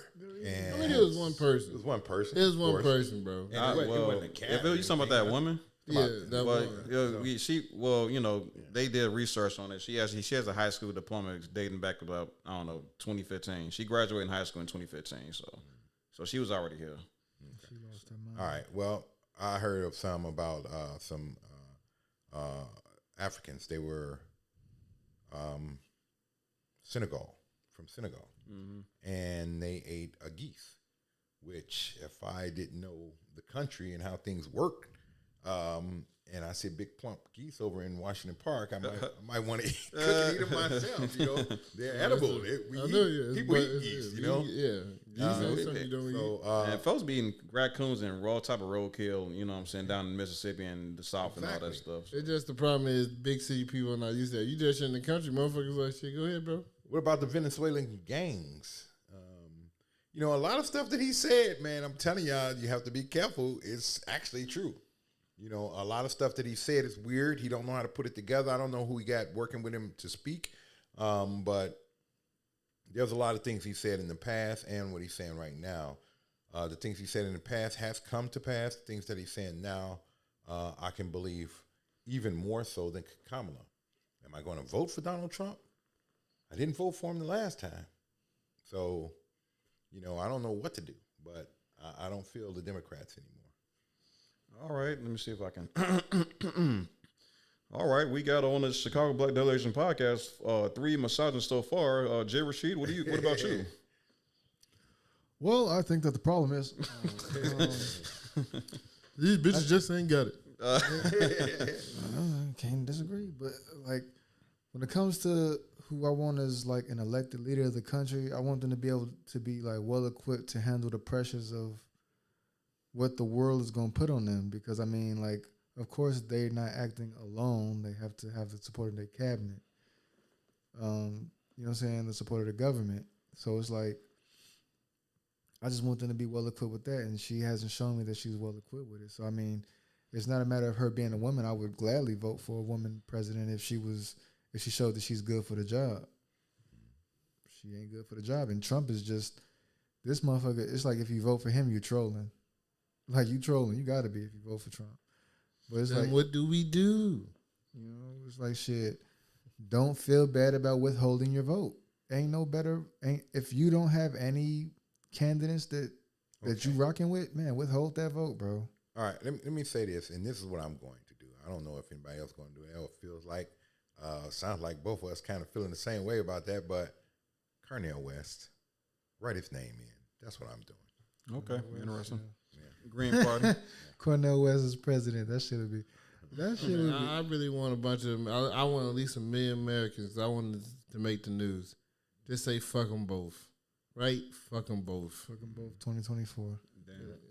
I like. I kind of like Jill Stein, but at the same time, regardless who wins, again, my primary focus is people that actually are pro Black American, running for different avenues of government. Right. I mean, if Trump come back around the corner with the platinum plan again, I'm cool with that. Hell yeah. Black people were tripping on the platinum plan, but it was actually solid. Man, well, we'll see what we think about the platinum plan nowadays. Things that make me be like, okay, forget it. Yeah, we'll see how that will, you know. A couple things he come back with. They asked Donald Trump. Well, I think back in 2019 they asked him about reparations. He said he don't see it happening, and that's all he said about it. But let's keep going on.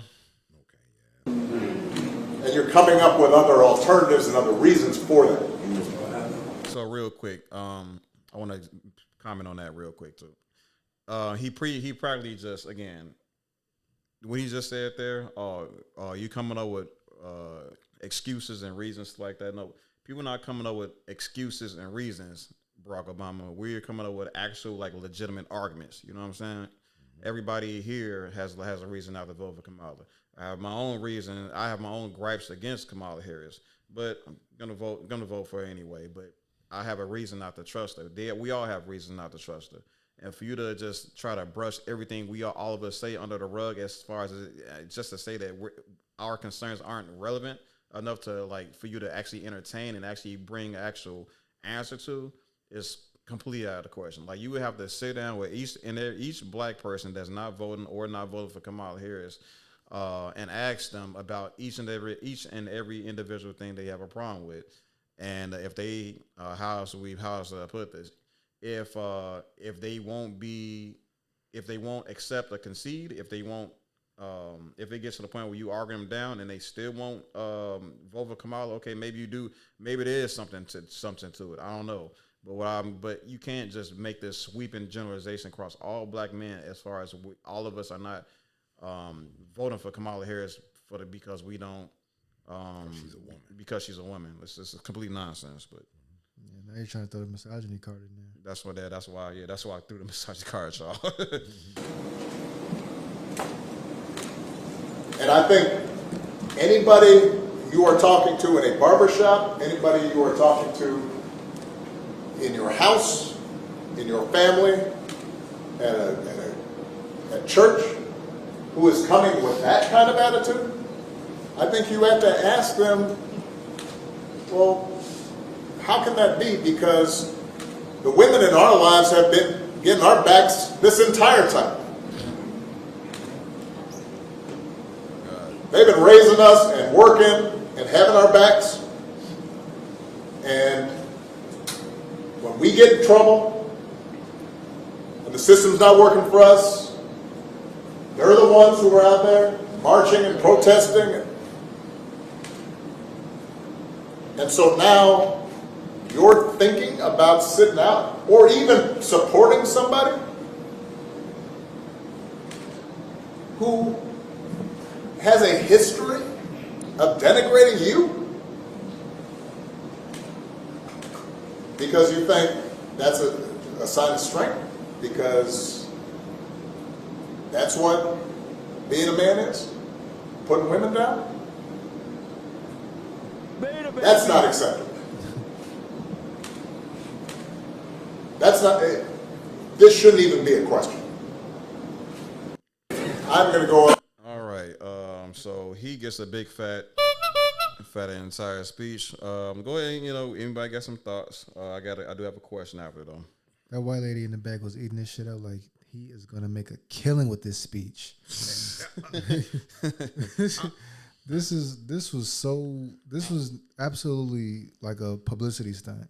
Yeah, I mean, he got the group of the weakest niggas in the world. 'Cause I would have said something. Hey, That was my question. but could you explain something to me then? If you know so much, Barak, please, because man, I ain't fucking with the bitch, and this is how I feel about it. And I don't really want to fuck with Trump either, but I don't like neither one of y'all. Like, I really don't like neither one of y'all. I swear, if y'all both died tomorrow, I would lose no sleep over either of the two parties. I'd be so happy. You know, when we get another year to figure the shit out again. Because this shit looking bad. It's all bad. That's offensive, Brock. I just want to say that. That's offensive. It is. You think these men are idiots. How about it is, we just don't like you. We don't like that y'all very soft. We don't like you. If somebody bully you or curse you out, they can be arrested, or if somebody say the wrong things, it's uncomfortable. I mean, it's just a whole bunch of policies that the Democrats have put out here. I just don't like you, period. .com, end the story. I want to go and try something new. Gotcha. So, quick question. If y'all was in that room, what have you said? Just don't like you.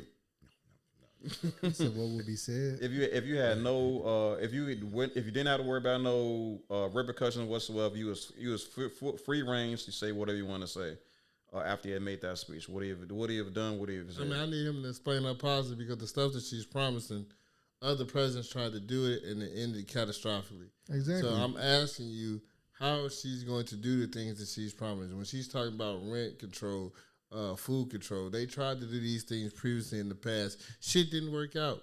It didn't work out. So these things that she's promised, she can't give us. So we're just going to get another person in there that's going to fuck some more shit up. I mean, at least most of the things Trump is talking about, he can at least kind of deliver. She can't deliver shit she's talking about. She just saying whatever the fuck you think is nice to you is. I mean, at the end of the day, I would have told him, bro, explain these policies. Tell me how she can possibly do these things. Because she can't. You know what I'm saying? And he just saying a bunch of nothing to a bunch of people that's just going to fall to it because, it's Barak said it. Barak made me, man, fuck you, sir. You can't make me feel nothing. Gotcha. Yeah. Presidential is what is it, a facade? What do you want to call it? It's a picture or something. It's a set of clothes that you put on when you come before the media and express your policies, thoughts, and what you do. Presidential is just a suit, and she's very presidential. It seems like everybody's arguing that she's far more presidential than President Trump. Damn. And Freudian slip. And the brother Chemo already broke that down for you. You know, Trump is himself all the time. She's presidential. She's not presidential all the time. Who is she when she's not presidential? Yeah. Well, you're hiding that, so I don't know, and I don't trust you. All right. We don't trust you. All right. So I don't know, not much to disagree with that. I'm not gonna lie to you. He definitely. Put it like this: we at the Chicago Black Delegation Podcast all unanimously agree that Barack Obama delivered a very subpar speech, and Debbie is worth reprimanding. And it's not just us; we're not the only ones that's saying this. I mean, the likes of like Roland Martin even called what he said the wrong message and stuff like that, and the wrong tone. So don't know what to say here. We all, I think every black man needs to speak up about this treatment from Barack Obama, especially the the outrageous support that we've shown him. I mean, without black men voting for him, he wouldn't have got office, right? Mm-hmm. Without black men voting for him, he would not have. He wouldn't be writing these books that he's making so much money from. Mm-hmm. He wouldn't be the prolific speaker. Like he wouldn't be half the man he is right now had black men not voted for Barack Hussein Obama. You know what I'm saying? Right. So I don't know how the sisters feel about this. I would like for them to kind of stand with us on this, but I know that I mean, I don't know. I think sometimes a lot of women like to choose a sister code over being pro-black sometimes. But like what Barack Obama like showing us here is some very, very anti-black behavior. I mean, I don't know what there's nowhere else to really chop it up. So, I'm Ben Higher Thinking from the Chicago Black Delegation Podcast. I'll catch you on the flip side. Okay, so we're gonna take a quick break until Keem leaves Keem come back.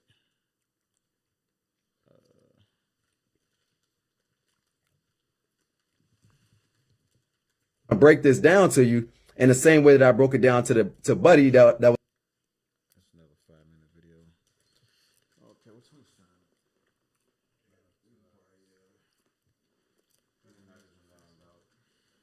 10 minutes. 5:23. Oh man. I know. I need to smoke, man. Huh? I got time to smoke one. I guess so. No, that's nice. Cool.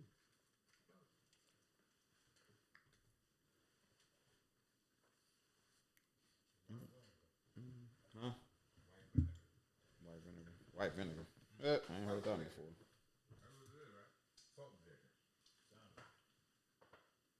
I'm pretty sure it's white vinegar they use. Cherry burnt.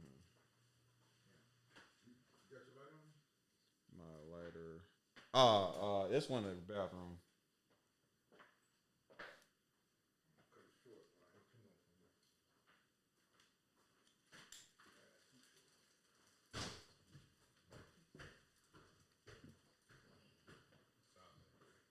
Bum, bum.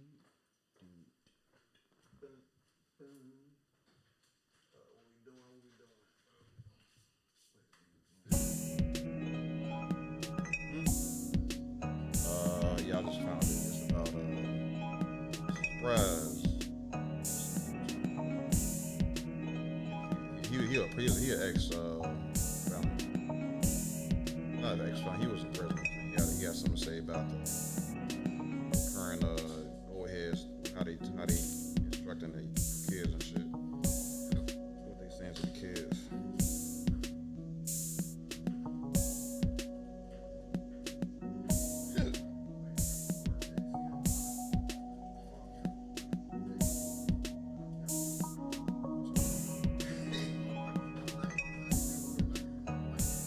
Oh, you said the TV in the shot.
All right, welcome back to the show, everybody. Thanks for sticking with us. Got some people in the Facebook chat that gave me a shout out. So what's up, Tyrese? Good. I ain't seen you in a minute, my brother. Dude, I used to work at UPS with. Ain't that something? That was about, man. That was like shit, 15 years ago, 10 years ago. Okay. So there we go. What's up, everybody? Welcome back to the Chicago Black Delegation Podcast. I am your host, HT, aka High Thinking, and here we are with a video with the young brother that that pretty much has something that's very specific to say to I would say like the Gen Xers, they have a lot to say about that has a lot of coach that's try to coach the younger kids and stuff like that. So I'm gonna I got a question kind of ask everybody like regarding like inner city youth, like specifically Chicago, like Chicago and black kids the stay in the like I said, the stay in the city. What's like I don't know, one or two things that you would teach the kids like coming up? You know what I'm trying to say, especially the boys. Chuck. Well, there's a tomorrow. Today isn't the beginning and the end of your life. Whatever you're going through right now is a season. The way to come out of it is education. Going to school, working hard, develop a work ethic, and focus. Not being distracted by maybe negative friends in the neighborhood or quick money in the neighborhood. Remember that what you do today will definitely affect your tomorrow. Sounds good, King. What was the question again? I was asking, what would you tell the boys? What would you tell the boys around the block, young boys? Just one or two things. To get out the neighborhood, what you talking about? Like the survival? What are we talking about? Well, you heard what he already said. Just like talking about like words of encouragement or advice. Like, what are you gonna tell them? Like, what would you tell them? Don't be a follower, man. I always try to be a leader, man. If you feel like something you don't want to do, you don't got to follow nobody, man. Just go home. You know what I'm saying?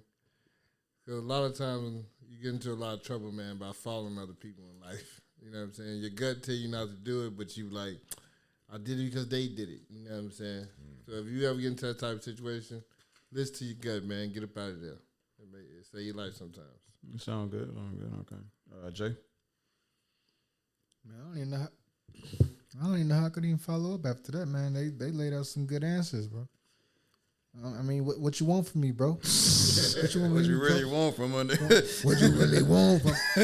Drop a scripture from the heavens, like, but for real, like what Chuck said, you know what I'm saying? Don't be distracted. Get your work ethic. You know what I'm saying? Stay focused on what you need, what you want to do in life. What Keem said, you know what I'm saying? Don't be a follower. That's real, because a lot of these decisions that these kids is making, I remember my teenage years like it was yesterday. Yeah. You know what I'm saying? Like damn near about 90 to 95% of the bad decisions I made was because of peer pressure. The other rest was just me being a dumbass. You know what I'm saying? Not knowing any better. So it was like, to get a real positive role model, it would makes a world of difference, for real. There you go. But it's like it has to entice the person. It got to entice the people, because like a lot of the positive role models nowadays, people be like, nah, that's corny. You know what I'm saying? Like you listen to rappers who don't rap about shooting, you know what I'm saying, shit that's killing us as a community, killing us as a people. They be like them weirdo rappers. You know what I'm saying? Like, and it's crazy to me, because like they're not even weird. They're just not rapping about what you want to hear. So it's like, how do you get that medium to someone who is from that culture, that lifestyle, but is preaching, like not preaching, but like really trying to spread the message of something better? Become Tupac. But you can't do that without being labeled the next Tupac. And don't nobody want that. That's true. Ooh, bars. All right. That's the only person that ever saw fan the medium.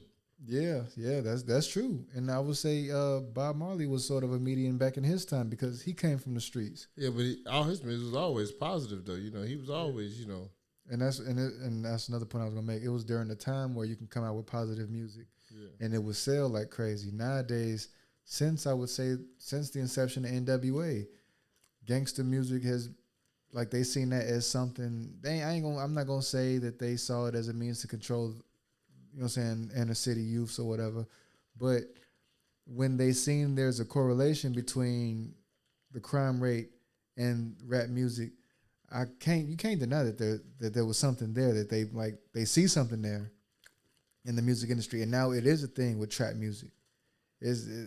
certainly believe that it's playing sex. That's why sex sells. All that controversy and shit, it sells now. I mean, it's been selling, but now we're in a point in time where we can show this shit on TV. And now it's being broadcasted to more people than it was. Like when I was a kid, you could barely get away with showing the ass in a thong on TV. I mean, nowadays they still censoring the black women, but you know what I'm saying? You see a white ass or Asian ass all day. Yeah. They starting to show more black, you know what I'm saying, people, because like, was it? I just seen the VMAs the other day, twerking all through that shit. I'm like, y'all snap. Yeah. I seen the Megan Thee Stallion on the stage, standing straight up vertically, not bent over or in the twerk position, just jump up and down. Yeah, it's just it's a like it matter was of taking sex. off, flying off or something. It's just a matter of selling that sex. The record labels, she ain't. I don't know if she's on a label yet. Cause I remember like last she time. independent. Last time I heard she was independent. So it was like, but she knows what the element of sex does for her public image, and she wants that to go up. She don't ever want it. Honestly, as a public figure, you never want your shit to go down. So whatever you can do to keep that shit up without going too far out of your moral compass, they gonna do it. And that's what keeps people in that circle today. It's all messed up. So we got to find that influence that's gonna motivate us to do better.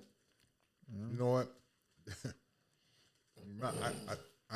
I give my students, trying to get them to think scientifically, you know, how to reason and deduct, you know, and things to that nature. So I come up with a story, and it's not mine, it's something I read a while ago. How does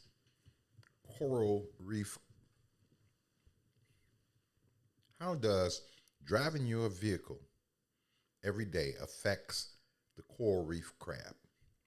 Now, there's a lot of stuff in between the coral reef crab being affected and you driving your car.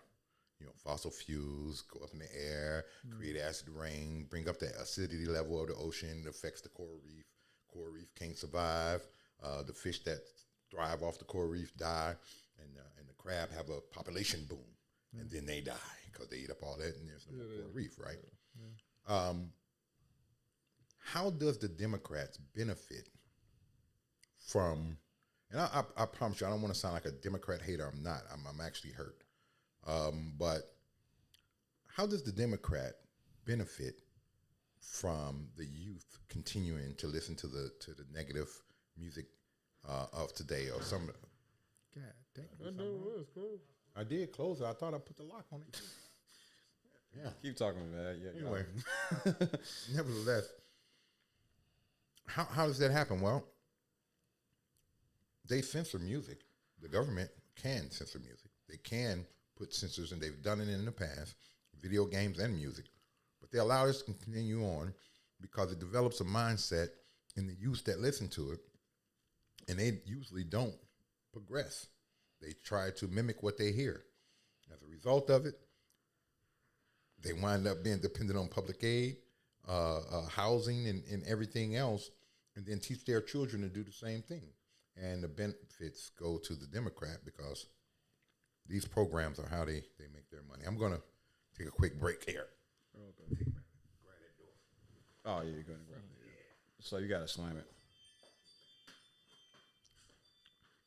Oh, so as far as I'm concerned, give them this book here, Powernomics. It's the National Plan to Empower Black America. Is going to teach kids about not just financial literacy. It's also going to teach them about group economics. And I think those things together will teach them things. I think both of these things together will teach them how to think scientifically, how to think analytically, and also think about causality.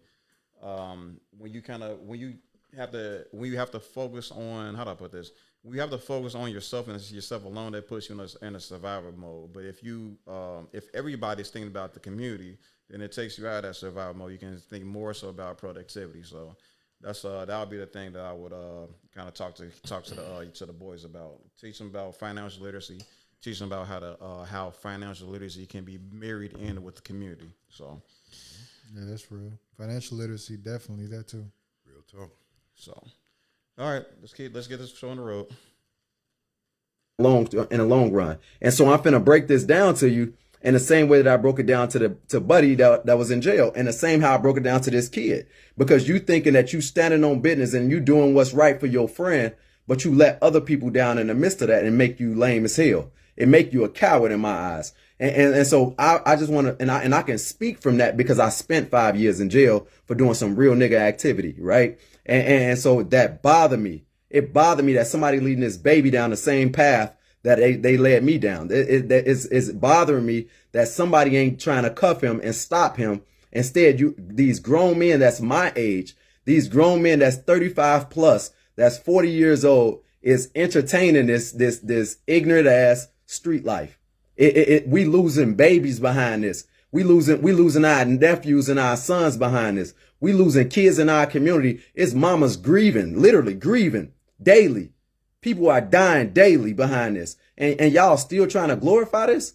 Whether they dead or they in jail, we losing people behind this. And so it bothers me. It upsets me when I see grown men glorifying this and teaching this to somebody else. And you can't even be authentic about how it made you feel when you went through it. And so when there's nothing, I was telling this guy that was in jail, I'm now ministering to this guy that's talking to these kids and encouraging these kids that you got to stand on business. You got to do this real nigga activity. No, fuck that. It's lame and it's goofy and it's taking you away from your family. And so when I was in jail, there was nothing real about somebody else raising my son. It was nothing real about me standing on business for him and leaving my son to go fend for himself. It was nothing real about that. It's nothing real about you going in jail and you taking a shower with 100 guys in the shower with you. There's nothing real about that.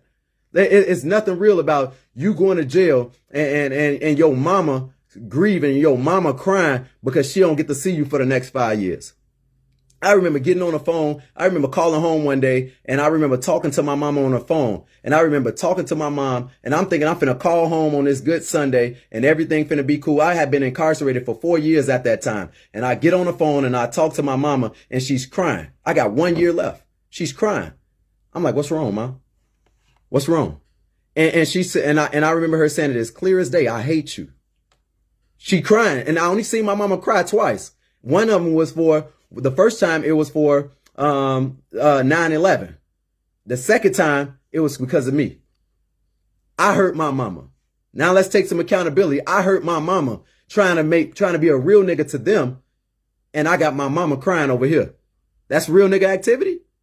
Y'all don't talk about that. This the stuff that y'all don't talk about. Y'all want to glorify everything else. Y'all want to get praise and y'all want to wear a badge of honor for going to jail, but you don't want to talk about who you hurt in the midst of that. You don't want to talk about how you did that goofy ass, unreal nigga shit in the midst of trying to be a real nigga to them. Right? And so I remember calling my mama and I remember her saying, I hate you. I hate you. And I'm like, Mom, it's downhill from here. What do you mean you hate me? And she's like, it's downhill for you. She said, I'm the one that's taking depression medication because of you. Because you gone, because I miss my son, because of dumbass decision that you made.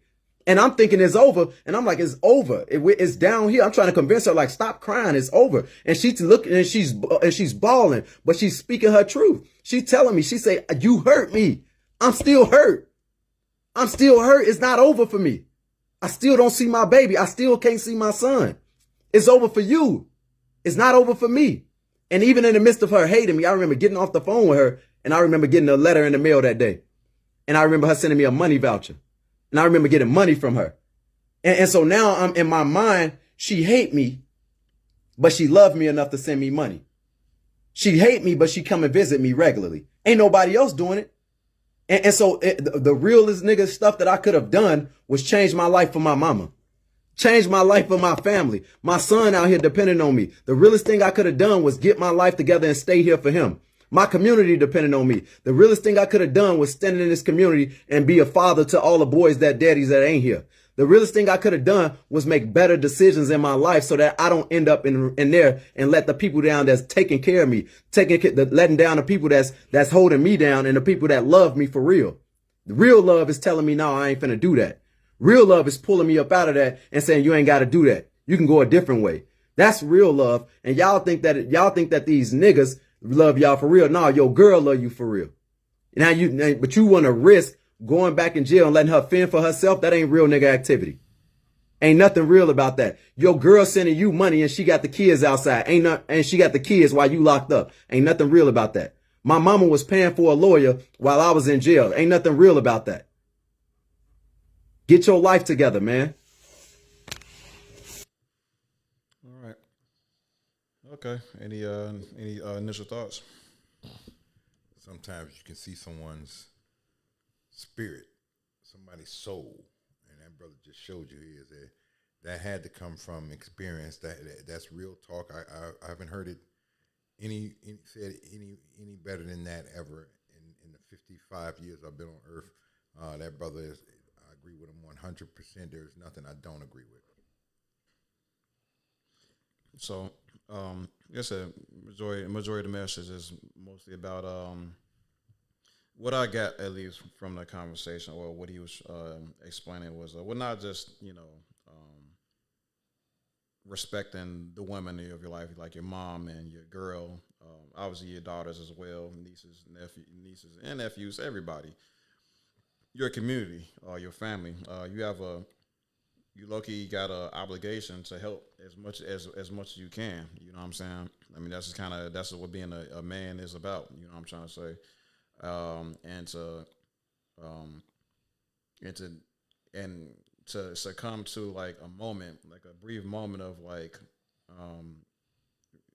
I don't know what would be what do you describe that when you just make a snap decision that's not gonna serve you, that you're gonna make them, that you're gonna serve some time for, like it's a red, you just seeing red, or just whatever it is, however you want to describe it. The fact of the matter is, like when stuff like that happens, there's a lot of people that's gonna be affected by it, not just emotionally, but also financially. She's sending, like, I can't imagine, like I'm not in a position where I can just be sending money off to people. You know what I'm trying to say? I don't have it like that at this current time. Maybe it was a little bit different back then, when he was in prison and stuff like that. But with the times getting harder and harder and harder as it is, I mean, how else could really put it? Like we really don't have time to be sitting there occupying anybody's prisons when our family really, really needs us. You know what I'm trying to say? So that's like the biggest thing I got from that was like the economic side of things, the duty bound things that men, I mean, I don't know necessarily puts it, but what we kind of placed there to do, and that's again to be a benefit to the people to the people in our lives. You know what I'm trying to say? I mean, my problem is he be saying like people don't really understand what they're getting into. I mean, most times all the time you understand what you're getting into. If you live this type of life, it comes with this type of life. And I get tired of niggas when they go to jail when they realize that. You see what I'm saying? Only reason you realize that shit because you got caught. You would have never realized the type of life you were living until you got caught. You had no problem doing what you was doing until you got caught. It's only a problem when niggas get caught. So, I mean, only reason he even had this type of clarity because he had to sit down for 5 years. But at the end of the day, you chose that life, bro. I mean, you chose that shit. You knew that shit was going to make your mama cry. We all know that's going to make, because that ain't the first time you see somebody mama cry, wasn't your mama. You see what I'm saying? I get tired of niggas always saying they get the recollection when they get caught. He would have still been living the way he was living if he never got caught. You know what I'm saying? So I don't be understanding that, to a certain extent. And with the whole thing trying to be a real nigga to somebody else versus your mama, I mean, you signed up to be a soldier. So when you say, I'm going to ride for this nigga, I'm going to die for this nigga, that's what you signed up for. He chose to be a follower. You know what I'm saying? No, he didn't chose to be a follower. That's what he signed up for. He wanted to do this because he liked it, this shit. You see what I'm saying? He liked it. You don't like it no more when you sitting in the box. Before you sitting in the box, you like going outside. You liked it doing what you were doing. You know what I'm saying? It was only a problem when mama cried. I guess the last year you was in there, it finally touched your soul. You see what I'm saying? I get tired of niggas that when they be trying to blame everybody else. Oh, they tricked me. No, they didn't. You saw it and you wanted to follow. You like, I like this shit. I want to be like you. Just like everybody else. We see it and we say, I want to do that. Nobody's tricking you. Nobody's coming up to you like, hey, little homie, you want to get down with me? They're not doing that. You chase after them. You know what I'm saying? And I get tired of niggas always trying to blame other people for their actions. So nah, I wasn't feeling it. Okay. Anybody? It's, No, I was just gonna say, from my personal opinion, like I was just talking about how people need like the in between. No, just mic close to the mouth, bro. They can't pick it. They ain't pick it up. And I was saying, like, you know how like people need like an in between, like someone who come from that life but knows something better. You know what I'm saying? Like King said, he wouldn't have known had he not got caught and went to jail. But you know what I'm saying? Like honestly, that's how we learn, though. You know what I'm saying? Like we fuck around, get caught, and we have to reflect. Now, I mean, sometimes I be wary about these people because sometimes they come out here and they think like they got a message and they want to spread it and they want to be like the next motivational speaker, but you know, want to be scamming people sometimes, you know. But I mean, I try to look at his intentions. I mean, on a surface level, he looks like he's passionate about what he do, and I could respect that. You know what I'm saying? So, I mean, if he's true about, you know what I'm saying, what he's talking about, his mission, man, more power to him. I think people need to listen. I just jumped to it. I never even thought about what Kimo was saying, or even what you just said there. So I would like to say, if he's sincere, I agree with everything he said. But I also agree that he did make a choice and all that, but I don't think that's what he's saying. I think he's giving a message to those who are out there that may be in those positions, and it's a peer pressure thing like these guys were talking about earlier, or it's a thing where they feel obligated because they're doing this. Well, if you chose to be in this position, it is an obligation because there is language, bylaws, and rules to the street. Yeah, that you know signed up for. So yeah. On that hand, on the other hand, on the flip side, don't do that shit. Don't do it. If you didn't want to be a real nigga, you shouldn't have signed up to be a real nigga. That's the point. So yes, you had to go out in that situation and be what you decided you were supposed to be for that man to go to jail because you said that's what you signed up for. And I just hate when niggas cry when they go to jail. Nigga, this is what you signed up. We all know we gonna go to jail if we do this. If we decide to rob a nigga today, we all said, like, man, we may go to jail at the end of the day. Right. That's a possibility. Nobody Go fucking ahead. Let me add this. I was there. I mean, literally. I grew up in this thing. I consider myself trying to help any young brother who's trying to do anything. I make that my number one goal because older cats don't have a history of helping younger people. I try to do so. But when I was out there and I was doing my thing out there, dope, coke, weed, whatever, go down the street, you get beat. When I got busted, when I got caught up or anything, no one knew anything. When I went to jail, no one knew I was in jail because I didn't want to bring any kind of harm or pressure to my family. I did this. I'm gonna pay the. I can't do the crime unless you can do the time type of thing. I knew what was going to I happen. said, only reason my mother found out I was in there because I was in there at 16 years old and wasn't supposed to be there. They had to call. So they had to call and do all kinds of stuff to get me up out of there, send me the job for. But so I don't do that because I try to. But regardless, even with that, you do affect people who love you and want to see you and care for you and things to that nature. So just don't do it. Either you do it and the hell with them people, or you don't do it. Yeah, for sure. I mean, I do want to just speak to like the problem of like when you're young, you're like really, really impressionable at times. You can see a lot of kids be seeing things on TV. They see the influence. They see the people that aren't and living in survival mode, like their mother is and stuff like that, and they see and they believe that's like the only option that's available for them. They don't get a lot of black kids. Like it's not just the fact that they don't have the finances to back like a myriad of opportunities for them.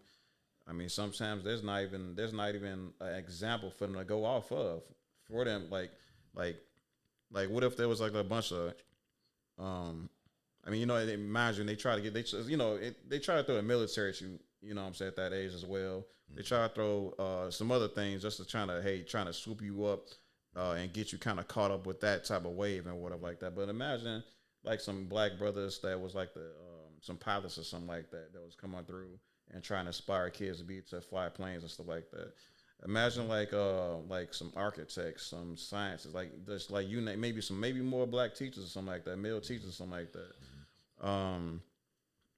Maybe I don't know. Maybe they got to get more involved with the fire department or something like that. Maybe they got to do more things. I don't know. Who knows? What I was just trying to say is that when the wrong person steps up to these kids and try to, I guess, court them into that lifestyle, if they're impressive enough, I mean, they brains, they quote unquote don't know any better. They should know. I'd argue they should know some better. They just hard headed. But like, yeah, they'll get caught up in that lifestyle, and they'll dream, they'll fantasize of being this real nigga. You know what I'm saying? But I mean, I don't know. I do respect the range of y'all opinions, from soft to pretty hard, or to pretty like hardcore on this like that. I was definitely kind of surprised and stuff like that. But I mean, this type of thing you're gonna get on the Chicago Black Delegation podcast. I just think it's really important that this community focus, these community type conversations, they ain't gonna do all that great with the numbers and all that stuff, but putting it out there at all is, I think we doing something very, very positive and very, very impactful. So, y'all ain't got any last thoughts regarding this video? No, not at all, man. I mean, at the end of the day, man, you gotta take accountability for your actions, man. Quit always pointing the finger at everybody else. As a man, you learn to take accountability for your actions. So, even when you're a boy, and this is what it is. I would like to say though, anybody 35 years and older, grab one of them youngsters, man, you see in the neighborhood, or just anybody trying to do something, anything, you might be in a position to help them greatly, or even just a little bit. But I'll always try to propel that next generation, man. Do that. That didn't happen for me. I was misled in a lot of different ways, but I was intelligent enough to figure out I was being misled and was able to make decisions based off of that. And everybody doesn't have it everybody's not that fortunate, to think through things. And the pressures of life is great for a lot of different people in a very big way, and you can be the difference to make or break them. As an adult coming into their lives, helping them, either be it a word, a sandwich, or whatever it is. Give them a hand. All right. Jay Rashid, what you got to say? Ooh, bars. Okay, great word, Jay Rashid. I'll catch you on the flip side, man. It's been the Chicago Black Delegation Podcast. Yeah, nigga, that's what you get. All right, guys, we done, man. We done, everybody. It's been the Chicago Black Delegation Podcast. I'm high thinking again. This has been the whole feature-length presentation of what we do here. Thank y'all for sticking through us and leaving comments, sharing and subscribing and stuff like that, and liking. Y'all got any last words for the people? Chuck, starting with you. Golden Nugget Popcorn, gnpops.com. See you there. For sure. as always, another week, another dollar, man. King Savage, I'm out. Yeah, man, y'all need to go hit up that Golden Nugget Popcorn, man. That stuff right there, man. That's that stuff right there, man. That's that good stuff right there, man. You know you feel me? But yes, sir. Get that jerk flavor. That jerk flavor definitely was hitting that new flavor. Yes, sir, indeed. But yeah, man, Jay, we got. Oh man, what we got coming up, man? Lady Sings Blues this weekend. Make sure y'all get them tickets. Theater47.com. Videos coming soon. I'm so overworked. I got it all coming out. I'm working on it though. Black Myth Wukong. We're working on that. Dropping this week. What else? GTA next week. GTA next week. GTA what? I know it ain't 6. No, GTA online. what? GTA online. He's gonna be out there causing a ruckus. Yeah, they got the Halloween update. So we you got PC, don't you? I'm playing Grand Theft Auto on PlayStation, but I do have a PC. Don't you want to play with the mods, man? Those mods are crazy as hell, bro. Them mods is crazy. I'm saying them. I see Back to the Future cars, all type of crazy flying That's cars. in the game. That's in the game, though. Yeah. Oh, that's the game. Oh, That's damn, my the game. bad. Is that how it works now? So I got my Xbox One at home. I got my Xbox XS, and I have the PlayStation 4. And I'm an Xbox person, but I think it's like Xbox is no more or something right now. Oh, Xbox still going strong. Still going strong. Yeah. So what is it, just PC now? No. People. People like do whatever they fucking feel. But you cool with the Xbox X. They got the Grand Theft Auto on there. The only reason I said PC is because you get to add a whole bunch of extra like cheat codes and all that crazy shit to your games and stuff. Like not cheat codes ain't even. That's not even like we talking about like adding a whole new like adding shit to a game, like changing the game around. Yeah, like, changing the game around. Yeah, I was gonna say you could take Grand Theft Auto San Andreas, make it fucking Spider-Man or some shit. like for real, like it don't make no sense at all. Yeah, yeah. Well, my mitosis has slowed down, and my arms are too short. Dude, it's too fast for me. I need y'all to come over here. I'm gonna hook you up, Chuck. Man, they got they got mods that can tell me what to buy. They can make the graphics better now. Like they can make like whatever you see now. They can make the graphics like those mods can make the game the way what you see look more crisp. The rain effects, reflections. It's pretty crazy, man. VR, you can play games of VR now. All type of crazy stuff. Wow. The modders, like it's so crazy. Like, and that's what I love about the modding community, because you got people who should be on the development team, working from home, making stuff to make the game better than the actual developers are. You know what I'm saying? It's crazy. Fortnite was the last big thing for me anyway. But then I started playing, and there were players who were, I'd be up wee hours in the morning, so I figured out it was 5 and 6 year old kids on at 2 o'clock in the morning beating the stew out of me. But they would be playing on PCs, and it was so much better for them. With that particular game. I don't know if it's like that with all the games. Yeah, it's like a way they can adjust things and stuff. But yeah, so man. So again, it's been nice seeing y'all. We got a lot of content coming up. I most likely will be debuting my solo show. I'll be streaming those on Thursdays, most likely Thursdays. I might do Fridays as well, kind of depends.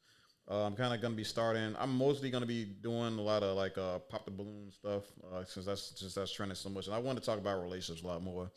But I'll definitely will be doing politics stuff. I'll be talking about this here book a lot more as well. Powernomics book by Dr. Clara Anderson. Like I said, empowerment. What is this called? The National Plan to Empower Black America. So, but otherwise, man, I ain't trying to hold these guys up too much longer, man. We out. We'll catch you on the flip side.